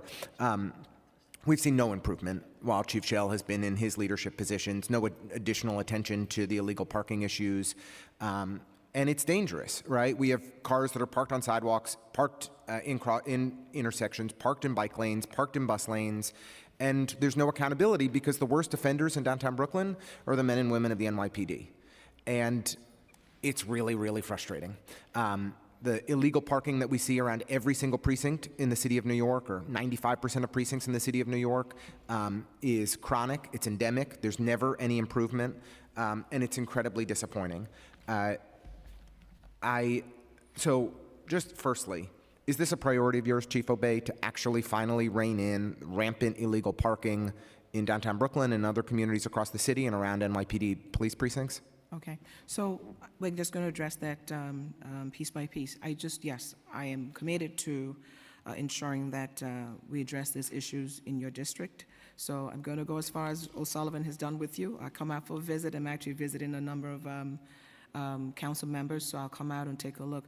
But I also want to assure you that our traffic agents work really, really hard. I know they do. I spoke earlier about the type of work that they do. The summonses have not reduced in any way. Their numbers have reduced, but the commitment is absolutely there. And I really do appreciate the work of TAs. I think we should have more TAs on the street, and it's a hard job, not enough pay, and folks put themselves in dangerous positions in this work, and I'm grateful. But when there's a placard in the vehicle, when there's a vest in the vehicle, when there's anything at all in the dashboard of the vehicle, no summons gets issued. Yeah. And that's, to me, the corruption that's deeply, deeply troubling that I see no improvement on. And I really hope in your new post, because you've only been there 30 days, we can't criticize you on this one yet. We can criticize the department's actions over decades on this, but you have a fresh slate, that you and Chief O'Sullivan and the team will finally take this issue seriously. I just want to assure you that we take it very seriously. There's a lot of work that we do. I don't know that you necessarily see this. So again, written just by our own TEAs, there's a lot of enforcement out there, and Josh will speak to a different unit that actually does some really great work. So with our TEAs in terms of placard abuse, in year-to-date 2025, so again, that's 1/1 through 4/20, they've written 14,878 summonses. I don't think that we sing enough, praises when it comes to the TEAs, but this is just phenomenal work that's done towards the placards themselves. And I'd love to dig in on that data with you because I see zero progress in downtown Brooklyn, zero. And I'm not saying, I would love to celebrate you all taking this issue seriously. I'd love to celebrate that because when we say placard abuse, most of the people who use quote unquote, I'll put placards in air quotes, They're not using placards at all. They're putting a vest in the dashboard, right? And they still just park wherever the heck they want. So I will take you up on the offer to come out and take a look at this issue together. We would love it. I will recognize that Captain Maffei in the 8-4 is severely understaffed, and we've received commitment from the PC's office that new recruits will be heading to the 8-4 in the graduating class in May to help address this and other issues, and I'm grateful to that. I'm going to just shift gears because I could talk about my concerns around traffic violence and traffic enforcement for the rest of time, but I do want to raise this NYCLU report that I found to be enlightening and profoundly disturbing. And I will say that I'm disappointed, Mr. Levin, by your testimony today and your response to the questions, because when 90% of people getting stopped are black and Latino, 90% of people who are getting arrested for traffic stops are black and Latino, that's a problem. When 5% of people that are black who are getting stopped are getting arrested, 4% of Latino people are getting stopped are arrested, but under 1% of white people are arrested, that is an extreme disparity. When we've looked, you didn't like the data, you didn't accept the data that NYCLU used for driver demographics, but let's take a look at the health department, which I don't think you're going to dispute the methodology of the health department. They did a study in the last administration that found white people are far more likely to be driving in New York City relative to their percent of the whole of the city's demographic as a whole. Black and Latino people are less likely to be driving than the percent of the New York City as a whole. They're more likely to be speeding. They're more likely to be driving and texting and doing illegal activities. And yet, they are far less likely to be stopped by the NYPD. So rather than you coming to this hearing and saying the NYCLU report is disturbing, there are concerning trends here, your response is basically that there's more officers in the 7-5 and therefore more black people are getting stopped, and that explains it. But the data doesn't back that up at all, right? I mean, if you want to go through precinct by precinct of where people are getting stopped, they're overwhelmingly in black and Latino precincts, but at factors that are far larger than the differentiation in the police force in those precincts. So why is the NYPD not taking an introspective look at this very concerning and troubling data that is clearly disproportionately stopping and arresting black and Latino drivers? Why is there no effort to say, hey, we should make sure that we're doing this the right way and doing this better? Why are you so certain that everything is right when the data is so deeply disturbing? So I just don't think it's fair to say we're not doing anything or have any concerns, that our only concern is just like we have robust procedures in place, right? Not only do we have the trainings, not implicit bias training, et cetera. Not only do we deploy specifically to where we see the crime happening, but as I explained earlier, there's mechanisms by which officers can be held accountable if this is true. I just think we have a difference of opinion on it. And let me just say one other thing. I'm not willing, I'm not trying to indict NYCLU. I had one specific concern with that. I know, I did, and I gave you a different data point to show that that's a ridiculous argument. I mean, it's a ridiculous argument. You want to look at the health department found that 54% of white people in New York City were likely to have driven in the last 30 days, 40% of black people, and 32% of Latino people.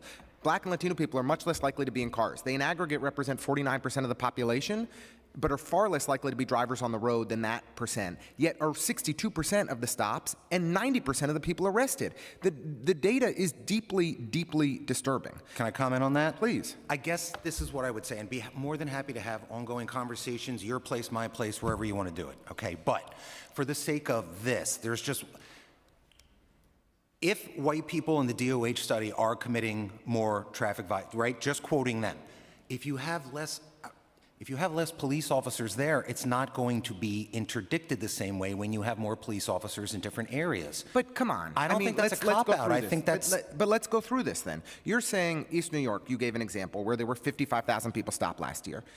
In the 9-4, which is a smaller precinct, it's not all apples to oranges, not every precinct has the same number of people, there were 13,000 people stopped last year. The 9-4 is Greenpoint and Williamsburg. I represent 88% of it. I mean, roughly. Are you trying to tell me that there are 4.5 times as many officers in the 7-5 as in the 9-4? I actually don't know what the exact my point is that's ridiculous. There aren't 5 times as many officers in the 7-5 as the 9-4, and the argument that every officer just means the same amount of stops doesn't make sense. What we're seeing is racially disparate enforcement and racially disparate arrests, and I don't see why the department wouldn't come to this hearing in good faith and say there are trends in this night clue data that are concerning and that require us to shift our enforcement approaches. It shouldn't be that we have to go to court and sue the police department to recognize illegal disparities and racial disparities in enforcement, like has happened on stop and frisk. It shouldn't be that. We should be working collaboratively together to say, hey, there are troubling signs here. We shouldn't be enforcing these issues only in Black and Latino communities. That's not right. That's not fair. That's not the way the police department is supposed to work. But that's what the data shows. And I don't hear any recognition of a deeply, deeply troubling report that came out last week. So I hear what you were saying. All I'm going to say in response to that is, I feel like there are so many different data points and so many factors that need to be taken into consideration. I'm just not sure this 6-page night clue report, which cites to the Census Bureau information about surveys of drivers, is enough for us to have a substantive conversation about it. But take the surveys of drivers aside. The enforcement data, the disparate enforcement data is serious. And you could offer some context that makes it less of an extreme disparity as perhaps it appears, but the disparity persists. And I don't think that Commissioner Tisch's department wants to be operating a department where 90% of the people getting arrested for traffic stops are Black and Latino when they represent such a modest minority of the drivers on the road. That's not right. That's not fair. That's not the NYPD that she aspires to, or that I aspire to, or this council aspires to. And it's not what's happening every day. And so I'm disappointed that you've come to this hearing basically saying, this data point I disagree with. I'm not going to engage seriously in this report, despite there being really, really, really troubling trends that we are seeing, that we know about in our communities, that those of us, we see this, we talk to our constituents. The data here is a compelling citywide analysis of that I'm disappointed. I'm not hearing the recognition, the awareness, or the plan for how we're going to do better moving forward, and I hope the department takes this hearing to say that we do need to do better, and we do need to shift our policies and approaches and tactics to make sure that we have less racially disparate enforcement than we do today. I have another set of data for you, Lincoln, that you'll like. You go next. We're gonna go into second round, but what's good about this conversation, I didn't want to stop it, but the reason why I allowed it to continue was because the best thing about the NYPD, best thing period, is the slogan that we are the best police department in the world. And I think to that particular end, getting there and making sure that the people feel it, the PD is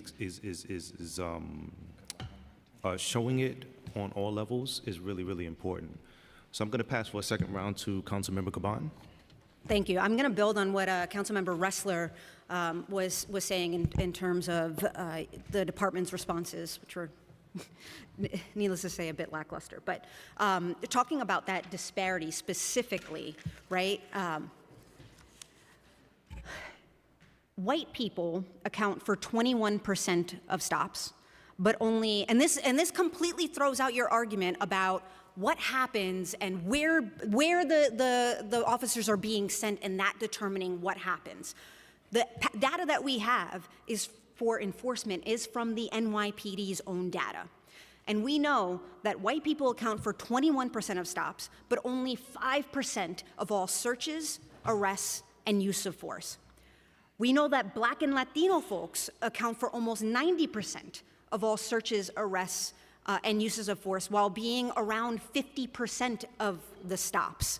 So we're talking about what happens after the stop is made, and then now we're getting into the realm of sort of like propensity, which we shouldn't be doing, that can be the only explainer for this huge disparity, because again, post-stop, I quote, cops have discretion, right? And so I just want to take a second to outline that in another answer, you threw out terms like, well, the cops, they're there, there's DeBoer.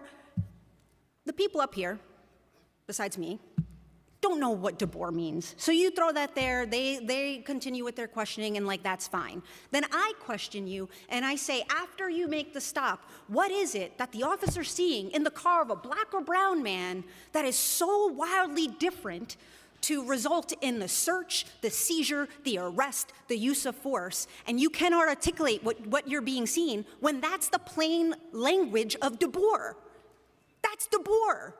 So you give it as an answer to somebody else as a term of art that nobody challenges you on. I ask you it in plain language, what are you seeing? And you can't articulate it, and that's a problem. So I want to know why. Why white people account for 21% of stops, but only 5% of all searches, arrests, and use of force. And why Black and Latino folks account for 90% of searches, arrests, and use of force, and white people, while they're being 50% of the stops. This debunks your argument around demographics of drivers and resource allocation. I also want to know, because I should ask a couple questions, I guess. I also want to know why there has been an increase in use of force. So that same report showed that NYPD reported use of force in 53% more instances stemming from traffic stops than in 2023. I want to know how you explain that. And I also want to know, then, beyond that, why are Black and Latinx drivers treated so differently in relationship to use of force, knowing that approximately 87% of drivers subject to use of force cases were Black or Latina? 87%. How do you explain that? So just to back up, what was the thing you said I was trying to evade answering? I asked you very specifically, I said, the disparities around searches, right? So we know that Black drivers were searched at a rate roughly 10 times greater than the rate that white drivers were. And Latina drivers were searched at a rate roughly 6 times greater. And your answer to that was, well, it has to do where we're getting the reports and the crime is happening and we've got more officers there. And I said, well, what are you seeing in these stops post-stop? What is the officer observing that is rising to the level of these searches at such a disparity? And you could not articulate what that was. After testifying around de Boer, you couldn't answer that question. So let me address it for you now, because that's clearly not what I heard earlier, so we can make sure we're on the same page. As you know, in de Boer, you have to be able to articulate certain factors that get you to a higher level of suspicion. It all depends on what the crime is. So for example, if it's a DWI, you're looking for messed up clothing, slurred speech, blurry, unfocused eyes, flushed face. And how many of those, I'm aware of all, bloodshot red eyes, I am aware. So this is my way of explaining to you that putting that is aside what putting are aside the looking small for. percentage that are stops related to DWI, I'm talking about moving violations, things other than that, that are when a Black person gets stopped versus a white person, they are being searched 10 times more. What is it about their behavior that is different, that is rising to the level of a search consistently 10 times more than a white driver? Well, since there's no way to review, at least right now in this moment, every single stop that is contemplated in this vehicle arrest report, I cannot answer But we that. do know that cops have discretion. If you keep using this like it's some weapon, let me make sure to clarify for you. Yes, of course. It is a weapon for the police force to continue to disparately criminalize Black and brown drivers. It is a weapon. That's exactly what I'm saying. So let me explain, right, that of course they have discretion. If you're talking to a human being and they're like, I'm trying to get to my daughter's recital, I didn't mean to go 8 miles an hour over the speed limit, I want an officer to be able to have a conversation with that person and choose That's education. a really beautiful example, but it does not explain why Black drivers are being searched 10 times more than white drivers. What is it? Are Black drivers behind the seat acting more dangerously? Do all of those Black drivers have weapons that are visible to the naked eye when the officer approaches? Or is it the officer's discretion in what they're describing or seeing as quote unquote furtive or erratic movement, right? Like you want to dig into de Boer? We could dig into de Boer. Let's do it. Have you watched Body Worn? I know you have as a Yes, public I have. defender, right? So, but explain to me why the disparity. Just Have why you the disparity? ever watched a body-worn camera where you're like, ooh, I think I understand what the police officer's talking about in their paperwork? Sometimes, sure. So there is Does a it account meeting for 10 times? Are you saying that There's a officers meeting of the feel that minds way on around this Black issue. people more often than not? You're making my point for me. What I'm saying is You should that probably stick to answering the question of why is there a disparity between the use of force and the search and seizure of black and brown drivers versus white drivers? That's what I want the answer to. So, Councilmember, what I'm saying is that any comment that explains a massive type of analysis in a quick 45-second explanation is not only inaccurate, I would have no faith in it, but also it's a disservice to you. Do you and think to that it's a council. problem? Do you I think the what disparity is a problem? I can't comment because I don't know the individual factors that are going into account in all of these individual stops. But as you yourself have said, you have seen body-worn camera. Okay. You understand what some of these things Let me ask you this hypothetical. Let's say you're walking down, you're walking into a public park, and you see trash piled 20 feet high, and I asked you, hey, do you think that trash is a problem? And you go, I don't know, because I can't tell you about all the circumstances about how every single little piece of trash ended up getting piled there and then got piled and piled and piled, so I can't answer that. That's what you're saying right now. When I tell you that black and brown people are being beat up, searched, arrested, 10 times more than white people, and you're sitting here and telling me you can't even acknowledge that that's a problem. I'm done. Thank you, Chair.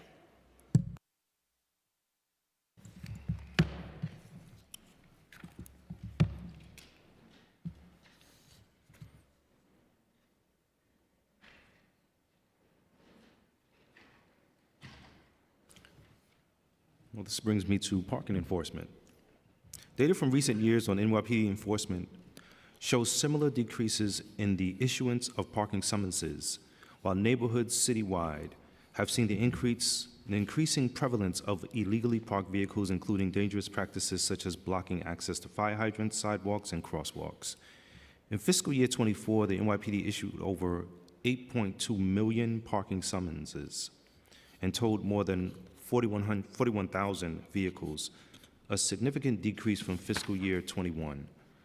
When the department issued over 9.4 parking summonses and towed more than 89,000 vehicles, how does the NYPD account for decreasing rates of parking enforcement by the department?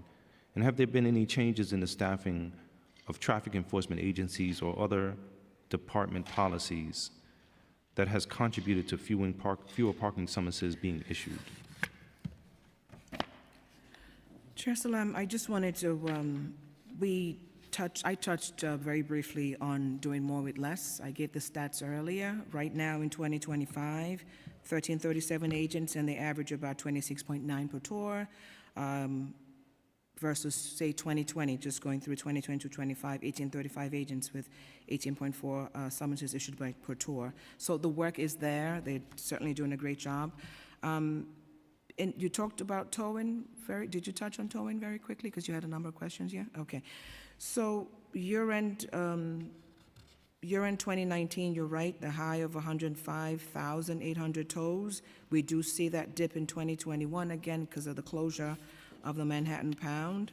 In 2024, we had 443 tows. Again, the top 5 violations: no standing, 12,000 plus, no parking, non-commercial, 7,000 plus, fire hydrant. The numbers are definitely there, but I want to assure the council that despite the closure of the Manhattan tow, we still tow vehicles from Manhattan north of 59 to the Bronx, south of 59th Street to Brooklyn. So the work is there.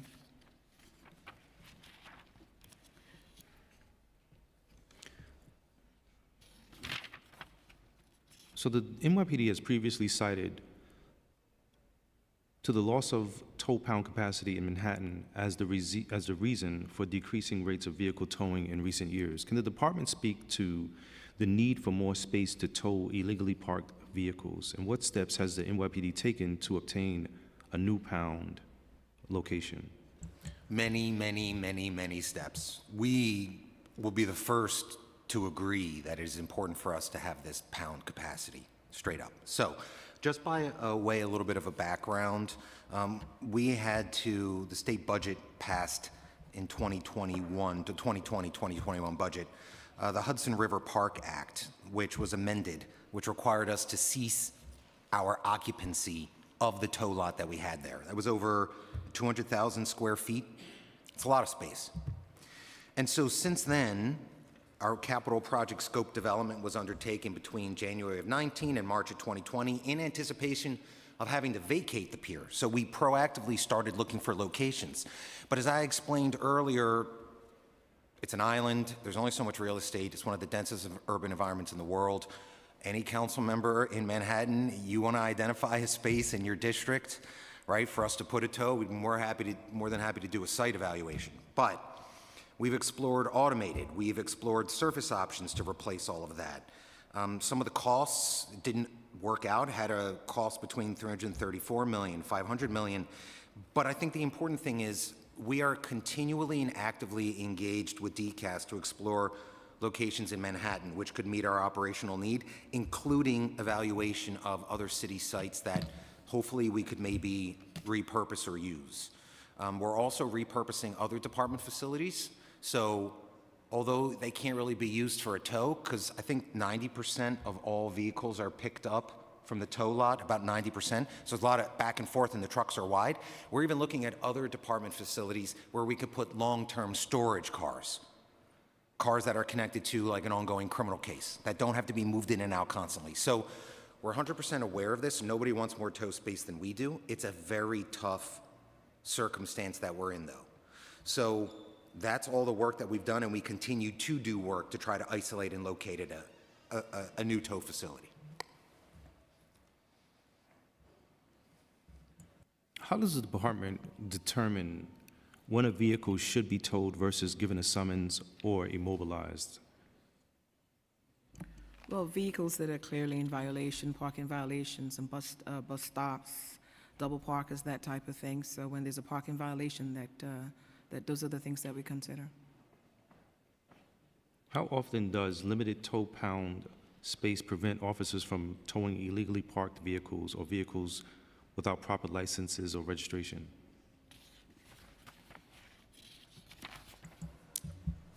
I think it's tough to answer a negative like that. I don't know. There could be many factors why a car doesn't get towed.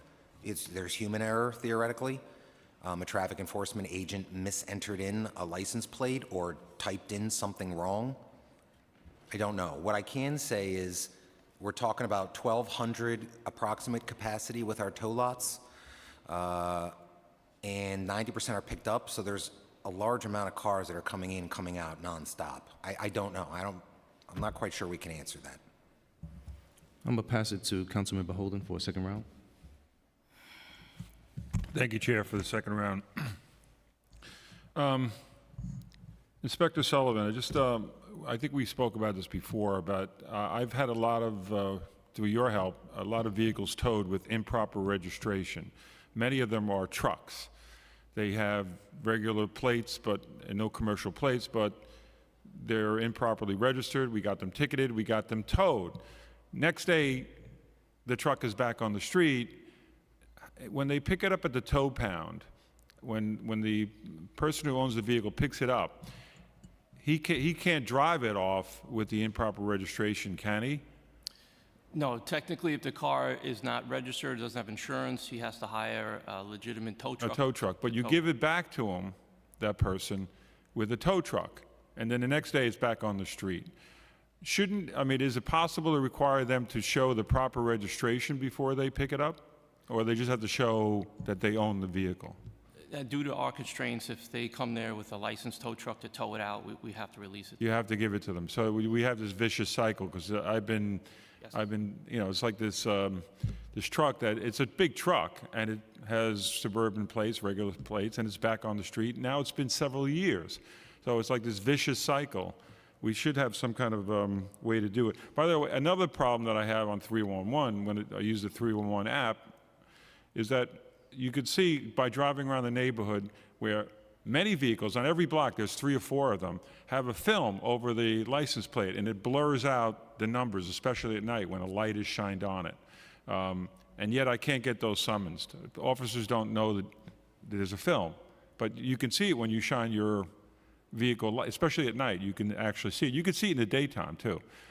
How many vehicles with that film are we just letting go by because there's no tickets? I just have like an answer on my 301 that the officers took action to correct it, but it doesn't tell me what they did. Okay, so the new technology of this film, it just came out, you know, law enforcement, security industries, they're in the process of trying to figure out how to, you know, get that ticket violation. But when it comes to covered plates, mismatched plates, stuff like that, you know, so far this year, we've already issued 65,000 summonses for these type of offenses. Also, we have our traffic agents out there. We have our new 311 pilot program where our agents are responding to these traffic complaints, and it's freeing up the officers to respond to 911 calls and quality of life. And we have our traffic agent enforcement addressing these conditions. So hopefully this year, this will be the year you see a big issue with enforcement against these covered plates and this, you know, microfilm. All right, thank you. Thank you, Chair. Can I just add one thing? I also think the ability to write to the VIN number, the resolution, would be extremely, extremely helpful. Yeah, Because a plate, you know, you can take off and move around. You can put a dead plate on when you're trying to come across the bridge. But you can't change, you can change a VIN, but you have to be a mechanic, whatever, right? It's much harder to change the VIN. Exactly. Right, thank you. I want to move to vehicle chases. I'll be nice. I just want to ask about data. I'll pass it to you. Oh, thank you. All right. I just want to ask some data questions. In the fourth quarter of 2024, the NYPD issued 21,501 criminal court summons. Of these criminal court summonses, how many were for traffic infractions?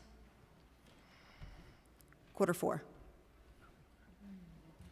Sorry, Councilman, we don't have that. I don't have that on me. So what I would be asking for, and I'm assuming that you may not have the others then, from the fourth quarter, if you could report back to this committee how many traffic infractions there were, a breakdown of race, how many were for VTL misdemeanors, a breakdown of those by race, how many were for VTL felonies, a breakdown of those for race. And yeah, can you get back to the council with that? Absolutely, will do. Thank you. Do you have any data on the, I'm assuming you don't have the same data as it refers to desk appearance tickets. Is that correct? Okay, so we'd be asking for, in the fourth quarter, how many arrests were made for those traffic infractions, but how many received a desk appearance ticket and a breakdown of those by race? How many were detained and arraigned in a criminal court? Those broken down by race, and the same for VTL misdemeanors, VTL felonies.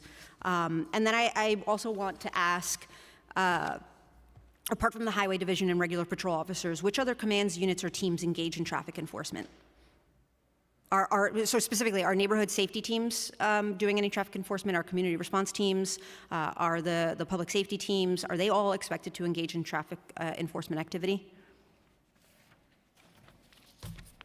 Yes, I mean, as a police officer, if you see a violation being committed, right, you see something being committed, so. So how does their use of VTL enforcement relate to the broader purpose and mandates of those specialized teams, right? Like, they have very specific purposes. The NSTs, the CRTs, the PSTs, they're focusing on very specific initiatives, correct?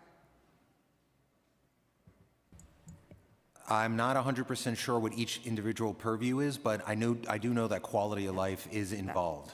But you do acknowledge that these are specialty teams meant to target certain things, and maybe your colleagues can answer that.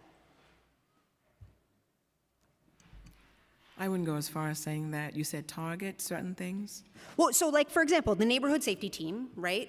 That is meant, the department says, to really hone in and tackle guns, correct? Correct.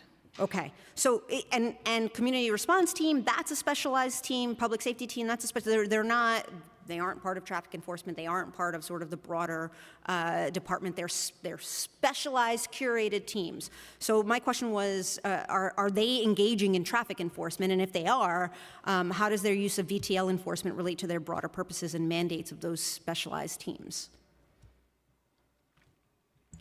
So they're still on the radio. So if they're in a neighborhood and something comes over about a robbery in progress, and they're given a description of a car, and they're given a description of the occupants who may be inside the car, and they see that car go zipping past them, they're going to investigate that to see if it's related at all. Okay. And so, as it relates to that, do you have statistics on 2024 vehicle stops disaggregated by the special teams? So, for example, for each team, how many vehicle stops resulted in the search of the vehicle? For each team, how many vehicle stops resulted in a misdemeanor arrest? For each team, how many vehicle stops resulted in a felony arrest? For each team, how many vehicle stops resulted in the retrieval of an illegal firearm? For each team, how many vehicle stops resulted in the retrieval of illegal substances or drugs? We can certainly look into that and follow up. Okay, so yeah, my request is that that data be given to the chair of the committee. Thank you. Thank you. So regarding vehicle chases, the NYPD faced significant criticism for the department due to increasing occurrence of vehicle chases that often result in pursuits that put the pedestrian and other drivers at risk. In response to public concern, the NYPD policies on vehicle chases have recently changed. Can you explain those changes? Yes, so, I'm so sorry, just to confirm, you're talking about the vehicle pursuit policy, is that what you said? Yes. So the vehicle pursuit policy, in short, was changed for example, a few ways. The first is that violation and nonviolent misdemeanor cannot be the basis for a pursuit. Okay. Number two, officers have the discretion to call off a pursuit if they don't think it is safe, or the roads are too slick, or there's too much traffic, or there's kids out. They are allowed to call that off without any concerns or consequences to them. And also, there is a safety board review meeting after any type of incident that looks into and reviews what brought that to that moment. So reviews the propriety of the encounter. What follow-up investigations or enforcement occurs in circumstances when the NYPD decides to discontinue a vehicle pursuit? And how does the department assess risks versus reward when initiating or continuing a pursuit? Yeah, I think the idea is to provide clear, unambiguous parameters for when to initiate, continue, and terminate the pursuit. It also requires the documentation of all that. I think it comes down to a multitude of factors. So I mentioned some of them earlier. The speeds, how dense the environment is. If it's like a public school, near a public school, that's going to be different than the Bell Parkway at 3 a.m. The weather, the lighting, reports they may have about the car, etc. These things, you can't plug this information into a computer and have it spit out time to pursue, right? Human beings are making these individualized determinations in the heat of the moment, given a totality of the circumstances, with the best judgment of what their training is and versus what their experience is. I want to go down to ghost cars and ghost car enforcement. How are officers trained to distinguish between a legitimate temporary plate and a fraudulent one during a traffic stop or while conducting parking enforcement? So our officers are well trained in making the distinction between the plates that you mentioned, and this goes as far back as when we first started to see the proliferation of ghost vehicles. I will say that the work continues, and I just want to highlight the multi-agency ghost car operations that we have citywide. So in 2024, there were 61 initiatives conducted on various bridges and tunnels citywide, resulting in 740 arrests, 34,000 plus summonses issued, 3,450 vehicles, and upwards of $48 million in tolls and tax warrants. This year, year-to-date 2025, we've had 17 initiatives so far, resulting in 267 arrests, 9144 summonses, 940 vehicles seized, and $5+ million in tolls and tax warrants, including administrative fees.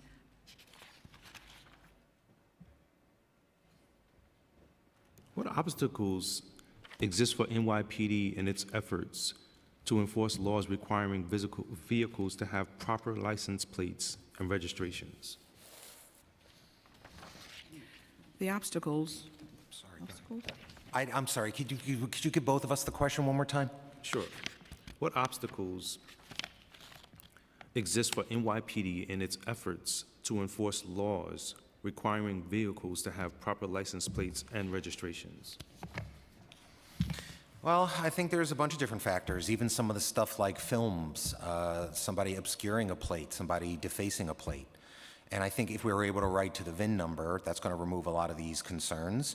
You know, 17060 of the penal law is knowingly covering, altering, or defacing a VIN number.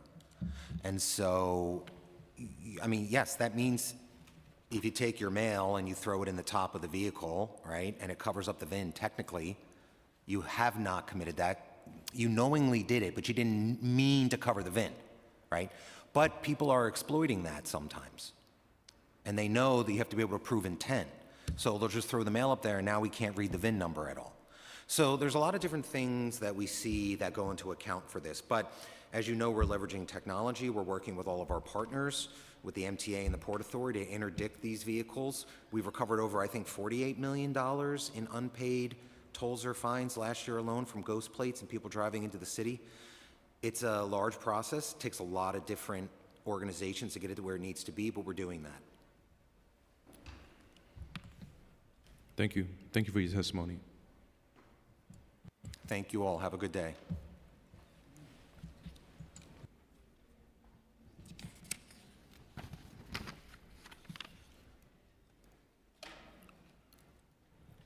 I'll now open a hearing for public testimony, and I want to remind the members of the public that this is a government proceeding and that decorum shall be observed at all times.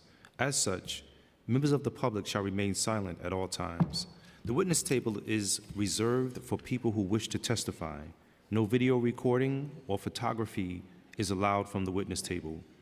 Further, members of the public may not present audio or video recordings as testimony, but they may submit transcripts of such recordings to the Sergeant at Arms for inclusion in the hearing record. If you wish to speak at today's hearing, please fill out an appearance card with the Sergeant at Arms and wait to be recognized. When recognized, you will have 2 minutes. 2 minutes to speak on today's hearing topic: NYPD parking and traffic enforcement and related legislation.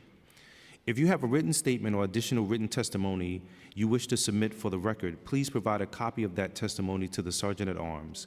You may also email written testimony to testimony@council.nyc.gov within 72 hours of the close of this hearing. Audio and video recordings will not be accepted. For in-person panelists, please come up to the table once your name has been called. I'd now like to call our first in-person panel. Oh, my staff reached out about the Senate, right? Yeah. Great.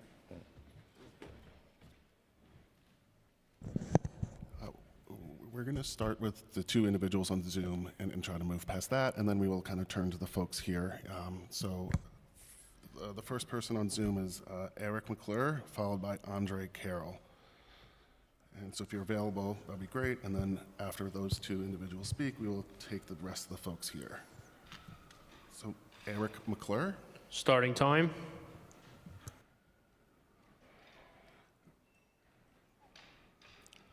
Okay, we could come back to you as well.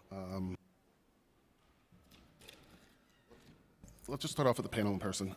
We'll hear from Amber Adler, Darnell Seeley McCory, and Dahlia Goldenberg.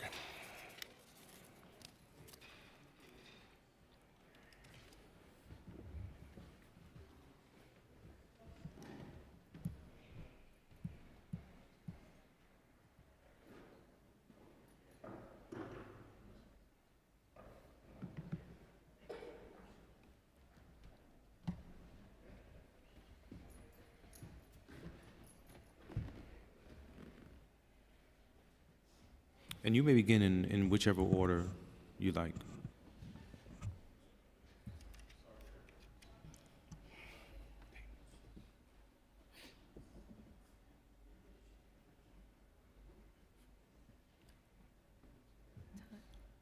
Whoever. Yeah, Okay. just press the, yeah. Yeah, I have it. Start. All right, thanks. Hi, I'm Amber Adler. I'm a car crash survivor, also a member of Families for Safe Streets. I'm also a resident of southern Brooklyn, and I live just a few blocks away from where the Ocean Parkway crash happened just a few weeks ago and killed Natasha Sada and her 2 daughters and left her son fighting for his life. I knew people on both sides of that. The driver, Ellie, should not have been driving. Many times she's called Miriam, but it's Ellie to most people that know her. But she was driving. And like many super speeders, she didn't have a valid license. She didn't care that she didn't have a valid license, and she still got behind the wheel of her car. Now, had the Stop Super Speeders bill, which is proposed right now, Bill A in the Assembly, A2299, and in the Senate, State Senate, S4045, had it been passed last session, it wouldn't have made her not get in her car, but she would have gotten a car and there would have been a device that would have stopped her from going more than 5 miles per hour over the speed limit. Now, this is a huge deal. This is a huge deal. Sorry, it hurts because for obvious reasons.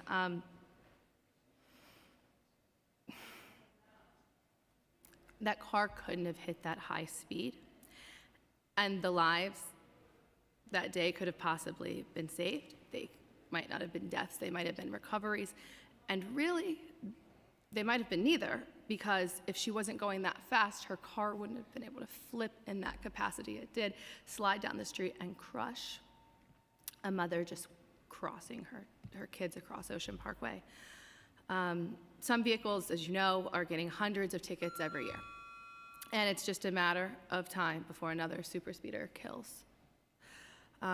There's vehicles with so many violations. I think factually 16 speeding violations are twice as likely to be involved in a car crash that leads to death. Similar bills to what I was mentioning before were enacted in the District of Columbia and also Virginia and passed in the state legislature in Georgia and in Washington. And on an even more personal note, last year on Ocean Parkway, my eldest son, who was about to be bar mitzvah, was almost hit by a car as we crossed Ocean Parkway to go to his yeshiva. That was a Sunday morning when people say it's not as busy. Nobody cared. Apparently, the driver did not care. There were no traffic agents because yeshivas are schools, but they don't have traffic agents on Sundays, even though they're all active. And I was with him. So, he went just a little bit in front of me, and it didn't matter because in that location, like many other locations, there's not much more you can do to the streets. That is an evacuation route, actually. There's really not a lot you can do to the streets there. And once again, making it even more important, these speed limiter devices in cases like this. Now, thank you very much. I want to thank the council for even hearing this, and I really urge you to support anything whatsoever, not just this, but all things that can help prevent. Absolutely, and thank you for your testimony. If you have the testimony that you were reading, I would love to have that submitted as well. I have it. I might have slid off of it a few times because I sort of get choked up in a little in the moment with things. Absolutely. You want. Also, I want to thank you. I wish that the NYPD officials that had testified had stuck around. And I know you probably know this, but here in the council, we do have a resolution supporting that state bill. Those state bills. 100%, and it's so important. And if I had to beg everyone individually and tell them all the things that I've seen, not just even with my son, but other things on Ocean Parkway. Just last week, I was walking past the memorial that's been set up for Natasha, and just an avenue down, there were like shards of cars, like from a fresh crash that happened on the corner. Yeah, clearly we have to do something. And actually, one more thing I will note, very important. I know a report came out a week or two now, and showed all the top drivers, the top speeders in the whole city, and the top is from that area. The top super speeder is from that area, and their intersection, there's an intersection on Ocean Parkway and Ocean Court, which is also a few avenues down, which on that one intersection, they have 70 tickets at that one spot. and it's right outside of Yeshiva. Wow. Well, thank you for your testimony. Good afternoon. My name is Dahlia Goldenberg. I'm the Associate Director of Families for Safe Streets. And thank you to the Chair for holding this important hearing and for introducing Resolution 854, calling on New York State to pass A 2299 S 4045, the Stop Super Speeders Bill, as we like to call it. Families for Safe Streets is an organization that brings together over 700 members, all of whom have either lost a loved one in a traffic crash or themselves been injured in a traffic crash. At Families for Safe Streets, we work to advance proven safety measures like speed limiters, and we're proud to testify for the Chair's resolution in support of our Stop Super Speeders bill. The data shows that a majority of drivers, after they receive 1 or 2 speeding tickets, they don't ever receive another one. They change their behavior. But a small minority of speeders, what we call super speeders, tickets don't deter them. Just 1.5% of drivers across New York State. Fines don't deter them. Even suspended licenses don't deter them, as you heard in the case that Amber spoke of in South Brooklyn. A driver with a suspended license and who was a super speeder with multiple speeding violations. These super speeders need speed limiters. Transportation Alternatives recently released a report that Amber also mentioned on the top 10 super speeders in New York City, and found that some vehicles are getting hundreds of tickets a year without being forced to change their behavior. In fact, the #1 worst super speeder in New York City got a shocking 563 school zone speeding tickets in 2024 alone and owes thousands of dollars in unpaid tickets. And that's in South Brooklyn. Our #2 worst super speeder is along the west side of Manhattan. And we can't continue to wait. Just 1.5% of drivers, a small percentage that would be considered super speeders in New York State, they cause over 21% of pedestrian deaths, and we have an opportunity to slow these cars down. If I can just put in one more line, speed limiters are a proven solution. They're already considered a best practice by the city's own DCAS, and it's time to bring them to New York City. This same legislation has been passed in Georgia and Virginia and Washington, D.C., and it's time for New York State to lead. So we thank, again, the council for taking on this issue, and we urge you to pass the resolution immediately before the state session ends in June. Thank you so much. Thank you for your testimony.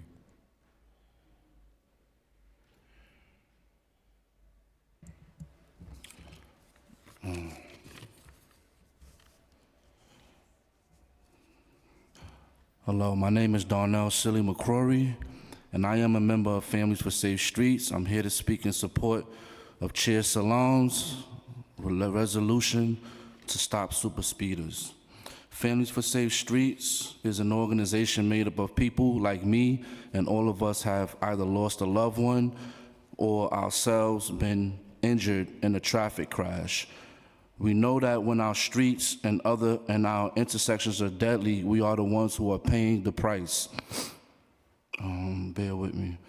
Last year, my 13-year-old daughter, Niall McCrory, was hit and killed by an SUV driver at the intersection of West 110th Street and Manhattan Avenue on October 24th.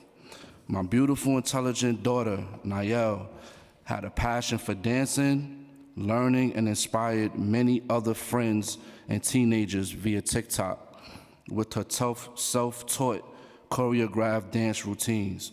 She had aspiring dreams of becoming a doctor or a lawyer.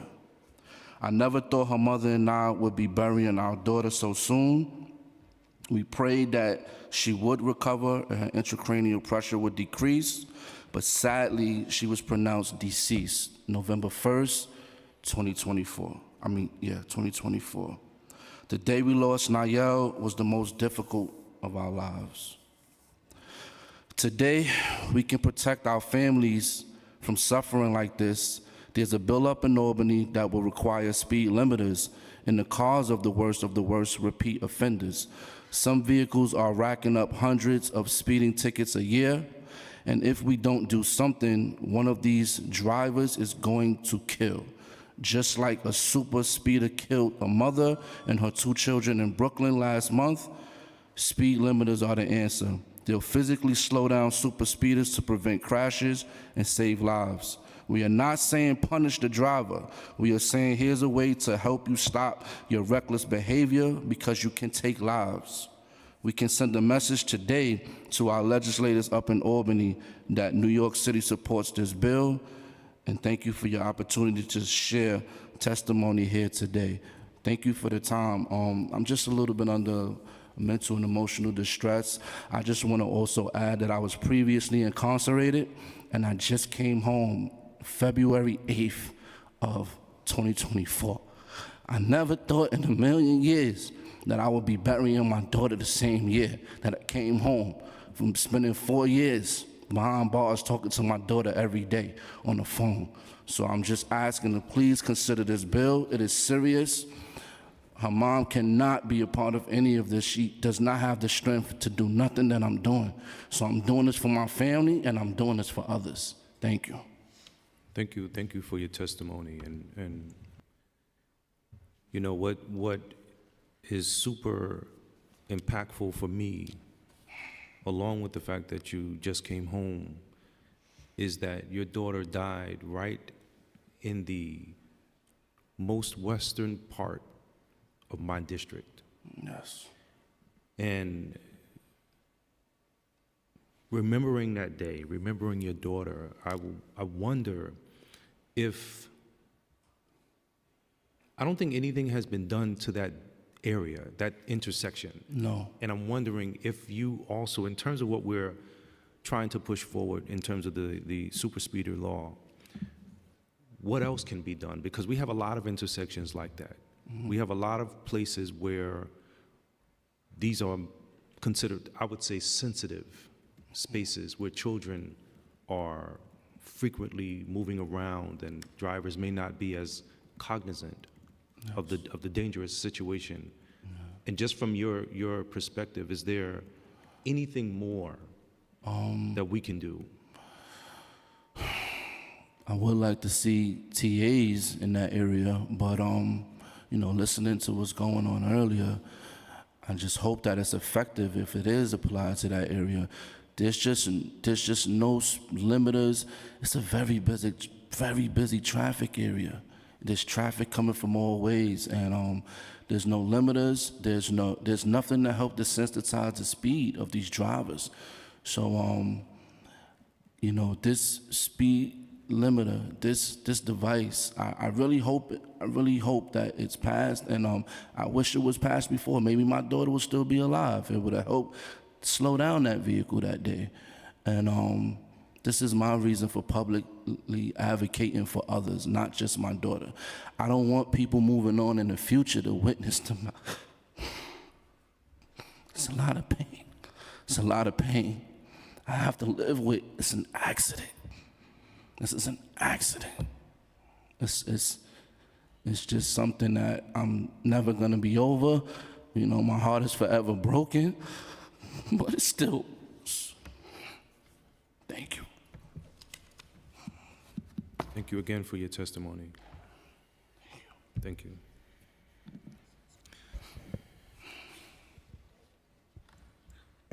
If you'd like, I could also respond to that question, if it's helpful. Yes, please do. Just that we also advocate for improvements to the street design, to the intersections. We have the universal daylighting bill right now, which improves safety at intersections. We'd also be happy to meet with your office to discuss safety improvements to that particular street. And we're also working to with community boards to pass resolutions calling on Sammy's Law to be implemented in more districts on more streets. The city now has permission from Albany because of our work last year to reduce the speed limit to 20 miles per hour on most city streets, and that's something that can also be implemented further. I actually have a question, and correct me if I'm wrong, but I think some of the testimony that was received here today, I think it might have been Councilmember Joseph who was saying, it may not have been her, but specifically about the street design. Now, years ago, prior to, you know, me being known in an infamous way, I used to ride my skateboard from Schaumburg Plaza up to the hill, Cathedral Parkway. That was just, you know, I had friends that lived up there. And I do know that part of the way that the streets now are being designed, the fact that it's becoming more constrictive as opposed to widened, you know, I'm not sure if there ever has been a study, and if it hasn't, I think it might be a great exercise to look at before and after, because the biggest problem that we're trying to fix, especially when it comes to people speeding, there's a whole host of other dynamics. It might be, as was described by the PD, you know, somebody trying to rush to a recital or go here or go, like there's so many different things, but when you restrict the streets to, you know, there's confusion coming from, There's a lot of confusion. you know, Columbus Avenue down to Manhattan Avenue, especially because the buses now are on the same side as cars, and then there's that single lane that goes left, but it doesn't really look like that's a lane that goes left. But you know, I'm not sure if that's something that has been looked at as it relates to, especially with Sammy's Law, with regards to the super speeders, all of the things that we are trying to shore up, you know. That intersection, I just wanted to camelback. It definitely needs infrastructure, different. I don't know how to say it, but it's wide. It's wide, but still so narrow. Yeah. It's really easy for you to get hit there. It's very easy for you to, if you're not paying attention, and you know people like to wear the AirPods, and it wasn't just my daughter that week. There were 2 others, same week. So it something has to be done, and like she said, we're running out of time. And we're really trying to push this bill. Yeah, the U.S. DOT uses something called the Safe System approach that we also support. It's highly backed by data. It has been researched across the country and also in places like London and across the EU. It includes safer vehicles, which is things like speed limiters to make the vehicle itself safer, safer speeds, so reducing the speed limit. That has been the #1 thing that has reduced fatalities on streets in London when they reduced their speed limits to 20, and then safer roads. And so there are a number of things such as narrowing the lanes, making changes at the intersections that cause vehicles to slow down when all of those other factors are a part of it. And all of these approaches work together as a safe system approach, reducing the traffic violence. So that's why we work across all of these different areas: the roads, the vehicles themselves, and the speed limits. Gotcha. I want to add one thing here that I find really important to note, especially as you're saying, you know, it's a wide road, and I know Ocean Parkway by me is very wide. The thing with the speed limiters, you know, it's driver by driver, car by car. And that's effective in a lot of areas where you can't change street design. Like Ocean Parkway is an evacuation route, and I was working for Safe Streets even when Chaim Deutsch was in office, and I went out there with Tish James and him and all these other people, and, you know, Vision Zero came out at one point, and they have service roads, you know, next to it, and you know, they changed the arrows, like where you could turn. Like you can only turn here, you can only turn there, you can only do this, you can only do that. And that helped to an extent, but there were still then people speeding in the service lanes, people not stopping in the service lanes. That's why I'm just gonna underline like that, like places where you sort of can only change so much because of like it being an evacuation route. Like devices in the car become even more vital. Right. Yeah. Because it after my daughter was struck, the vehicle did not stop. The vehicle kept going. It did stop. It didn't stop automatically, like right then and there. It stopped. So it happened at 110th, between 110th and 109th. It stopped a little past 109th. Why? Speeding. Wow. So So thank you again, and thank you for this resolution, and we urge you to keep working with us on all of these approaches, and right now on our priority, which is getting the Stop Super Speeders bill passed in Albany. Well, thank you all for your testimony. It definitely was appreciated. Thank you. Thank you so much. And if you also have any of the date, if the testimony hasn't been fully read by you, definitely submit it to be included today. We will. Thank you. Thank you, everyone. Next, we'll turn to Zoom. Eric McClure, followed by Andre D. Carroll. I will unmute you just now. 1 second. Starting time. Thank you, Chair Salam. Council members Caban, if you're still there, I can't see the full dais, but I apologize for not being ready. I was juggling 2 meetings and was not able to unmute quickly enough. But my name is Eric McClure. I'm the Executive Director of Streets PAC. We strongly support Resolution 854 and the corresponding state legislation it supports, which would require the installation of intelligent speed assistance devices in the vehicles of super speeders, individuals who repeatedly receive speed and red light camera violations and/or accumulate 11 license points over an 18-month period. Super speeders are responsible for an inordinate number of crashes that cause death or serious injury. The New York City Department of Transportation study covering 5 years of data through 2022 found that drivers who had racked up 20 or more speed camera violations in 1 year were 5 times more likely to be involved in a crash resulting in death or serious injuries. Recent horrific crashes underscore this data. The vehicle whose driver hit and killed Amanda Cervedio in Astoria last October had accumulated 80 speeding tickets in just the previous 2 years. And Miriam Urimi, who was driving at more than twice the speed limit and failed to stop for a red light when she struck and killed Natasha Sada and her 2 young daughters on Ocean Parkway last month, had received more than 24 camera violations over the previous 18 months. It's also important to keep in mind that speed cameras are only triggered when someone exceeds the posted speed limit by more than 10 miles per hour, and that many more tickets would be issued if not for defaced or illegally covered license plates. The beauty of intelligent speed assistance technology is that it doesn't restrict a person's ability to drive. While we have little sympathy for individuals who claim they need to be able to drive for work or other reasons, but have such little regard for others that they repeatedly break traffic laws, ISA allows operators to continue driving while restricting their ability to cause mayhem by controlling their speed.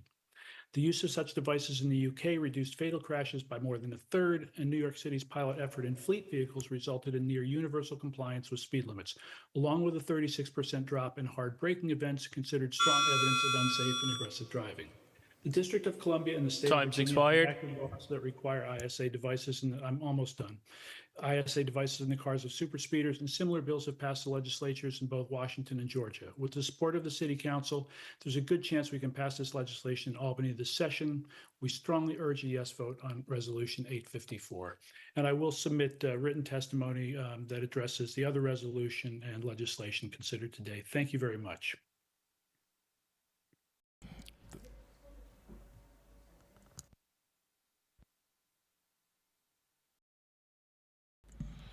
Thank you so much for your testimony.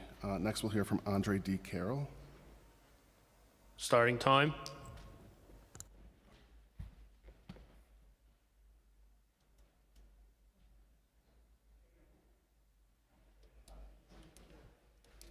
Andre, you are muted. Unmute yourself. He's good now. Here we go. It was not allowing me to unmute. Thank you. First, I want to give my condolences to the gentleman who spoke last in person, to him and his family, for the loss of his daughter. Then I would like to also thank for New York City Council. I want to thank Chairman Celine for holding this hearing, and I also want to thank Council Member Caban for her remarks today. I am State Representative in Pennsylvania, Andre D. Carroll. I just want to mention that public safety is a priority for all of us. But community and police relations must also be a priority. Philadelphia City Council member a few years ago introduced driving equality, which was introduced by Isaiah Thomas, which City Council passed. This law was introduced to help reduce the targeting of drivers of color. I do want to share a personal story that while I was a Lyft driver during my college years, I had been pulled over numerous of times. A few times included air freshener hanging from my rearview mirror and a single headlight band out as the reasoning. I also have been pulled over for sitting too long at a gas station on the phone. While none of these interactions or instances, impeded on public safety, my interactions with police was not always positive. oftentimes I felt targeted, and because of those reasons for pulling me over, gave me room to be subject to a car search with every single time no contraband being found. A research when the law in Philadelphia was conducted, it showed that out of 300,000 traffic stops, that only 0.03% of the searches led to any kind of contraband. While I now may be a state representative, I understand that everyone doesn't have that privilege and that everyone deserves to be treated with dignity and not be subjected to targeted traffic stops. I want to thank City Council for allowing me the space today, and I also want to ask that you consider these considerations as you continue to promote traffic safety. Thank you. May I ask a question? Great, thank you. Hi, Senator. I just, first, I want to thank you for being here. I have, from afar, I'm an admirer of the work that you're doing out there in Pennsylvania, and obviously I'm a huge fan of Councilmember Isaiah Thomas, who really championed the driving equality plan. And so you talked about your personal experiences, which obviously bear out the data you then see in your city, and there are similarities here in terms of the disproportionate number of stops, searches, seizures, arrests. And can you talk a little bit about like when the law went into effect and sort of some of the effects you've seen from removing police from certain parts of traffic enforcement? Yeah, absolutely. So the law was enacted and passed. It was passed in September 2022, and it became law in March of 2023. So it's been a few years now. The thing that I'll share is that in my personal interactions with the police is that, you know, I've had a tail light or I've had a headlight that's been out since this law has been in effect, and it has taken down the anxiety that you will get pulled over because that exists. Also, yeah, I just do want to mention just some of the things that it does change as violations that can be enforced on a traffic stop. So late registration. So, you know, before this law, if your registration was expired a day, they could just pull you over for that. But the car has been registered to somebody's name, but maybe the person hasn't had a chance to get the car registered. So that's another one of the things that I thought, you know, was helpful to give, you know, working class folks an opportunity to correct some things. Also, another thing that I'll mention is if the inspection or emission sticker on the front of the car is expired, you know, it gives them some time to be able to get that course corrected as well. So those are just a few of the things that has removed police from being able to use that as a reason to pull folks over, which also too have, in my opinion, saved the city money, because now we don't have police officers conducting traffic stops for things that don't yield in return things that make our communities any safer. Right, and my understanding is that before the legislation was introduced and then obviously subsequently passed, there were long-term studies on sort of which traffic infractions to include, include in the bill and not include, and those were rooted in safety statistics. So like which infractions led to more dangerous traffic outcomes, for example. So took the ones that didn't have an impact on safety and then just removed the ability of the police to be able to make the stop for that thing, understanding that what we're seeing is that after the stop, there's this real disparity between how Black and brown drivers are being treated. Absolutely, Councilwoman. There was a lengthy amount of time that there was a conversation. To my understanding, there was at least a year that included the Philadelphia Public Defenders Association, Philadelphia Police Department, and also Councilman Isaiah Thomas's team to talk through this bill.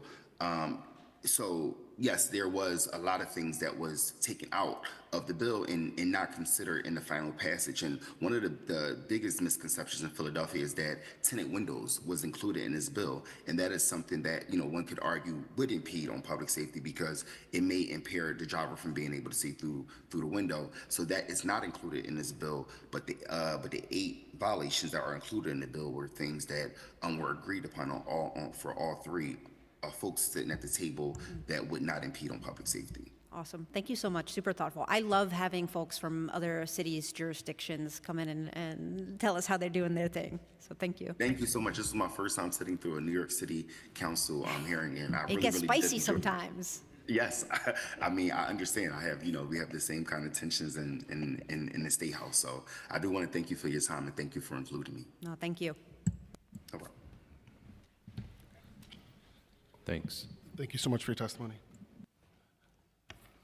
Next, we'll be hearing from people in the audience here. We'll be hearing from Christopher Leon Johnson, Y. Jennings, and Andrew. You may come up and speak, all three of you at the same time. Ready? Hello, my name is Christopher Leon Johnson. I'm here to support your bill, resolution intro 854, and I'm gonna explain why. But first off, we gotta say rest in peace to Rebecca, Deanna, and Dana Sada, who passed away in Enid Vernical district. I wanna know why. Where was Enid Vernical? Where she's at? Why she's not here? Why she's not saying anything about this? Is she a speed? What is she a speeder herself? Is this the reason why she's not for this bill? She's not supporting because she's a speeder herself in that mini car. Let's keep it 100%. Where are you? Why you not coming? Why you not supporting these people with this stuff? Why you not supporting Family Safe Streets? I understand they dealing with Democrats, but safety in the streets is not Democrat or Republican. This is human rights. It's all about human rights. Let's keep that 100%. Now, I want to show my support for this bill, this resolution, because today I just came from 50th Street with a political candidate. I can't be political. I can't say that person's name, but run for public advocate. And we was there showing our respects to the people that passed away in construction accidents, and same time that I feel that construction workers and deliveristas, they're not safe in the streets because there's a lot of people that speed in the city of New York, especially in Manhattan, and nothing ever happens. This resolution, I hope this gets passed in the state Senate with Andrew Gondaris, that it will protect these deliveristas, Worker Justice Project. It will protect the construction workers under the CLC labor unions. It will protect these people. It will protect them. I believe that these bills, resolutions will protect these deliveristas and construction workers.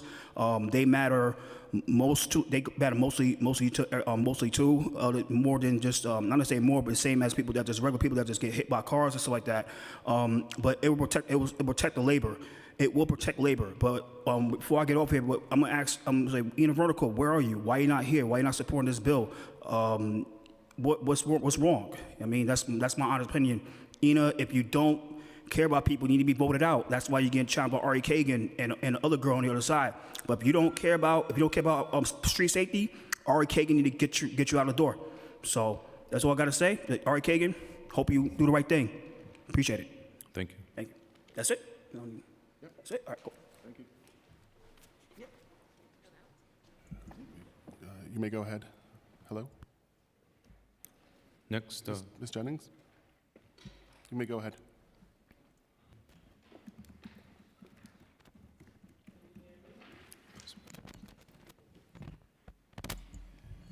Can you hear me? yes. I spoke in February about the stalking issue. The cars driving by, I'm on the sidewalk, bicycles coming at me.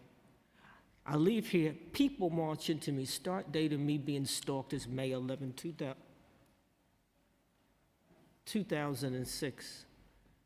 2007, I speak to a private eye. The private eye said he couldn't help me, but the phone would blow up. Do you know that all of your phones have something to do with mine? You need to speak to Matt Frazier. What's his name, Matt Frazier? And Jessica Tisch. Those letters that I tried to show you, that I never got to see you last November. On implementing recommendations from the City Council's Report Card Initiative. The Department of Veteran Services was chosen as one of the first 3 agencies to be reviewed as part of the City Council's City Agency Report Card Initiative. City Council Speaker Adrienne Adams first introduced the initiative at her 2024 State of the City address, noting that the council would be conducting its own evaluations of city agencies in order to judge their delivery of services to New Yorkers. The council's compliance division conducted an assessment of DVS's operation and performance between June 2024 and March 2025 using 3 sources of information: DVS staffers, advocates for veterans in New York City, and independent research, including on the DVS website and in DVS-produced documents, as well as in documents produced by the Organization for Economic Cooperation and Development and the U.S. government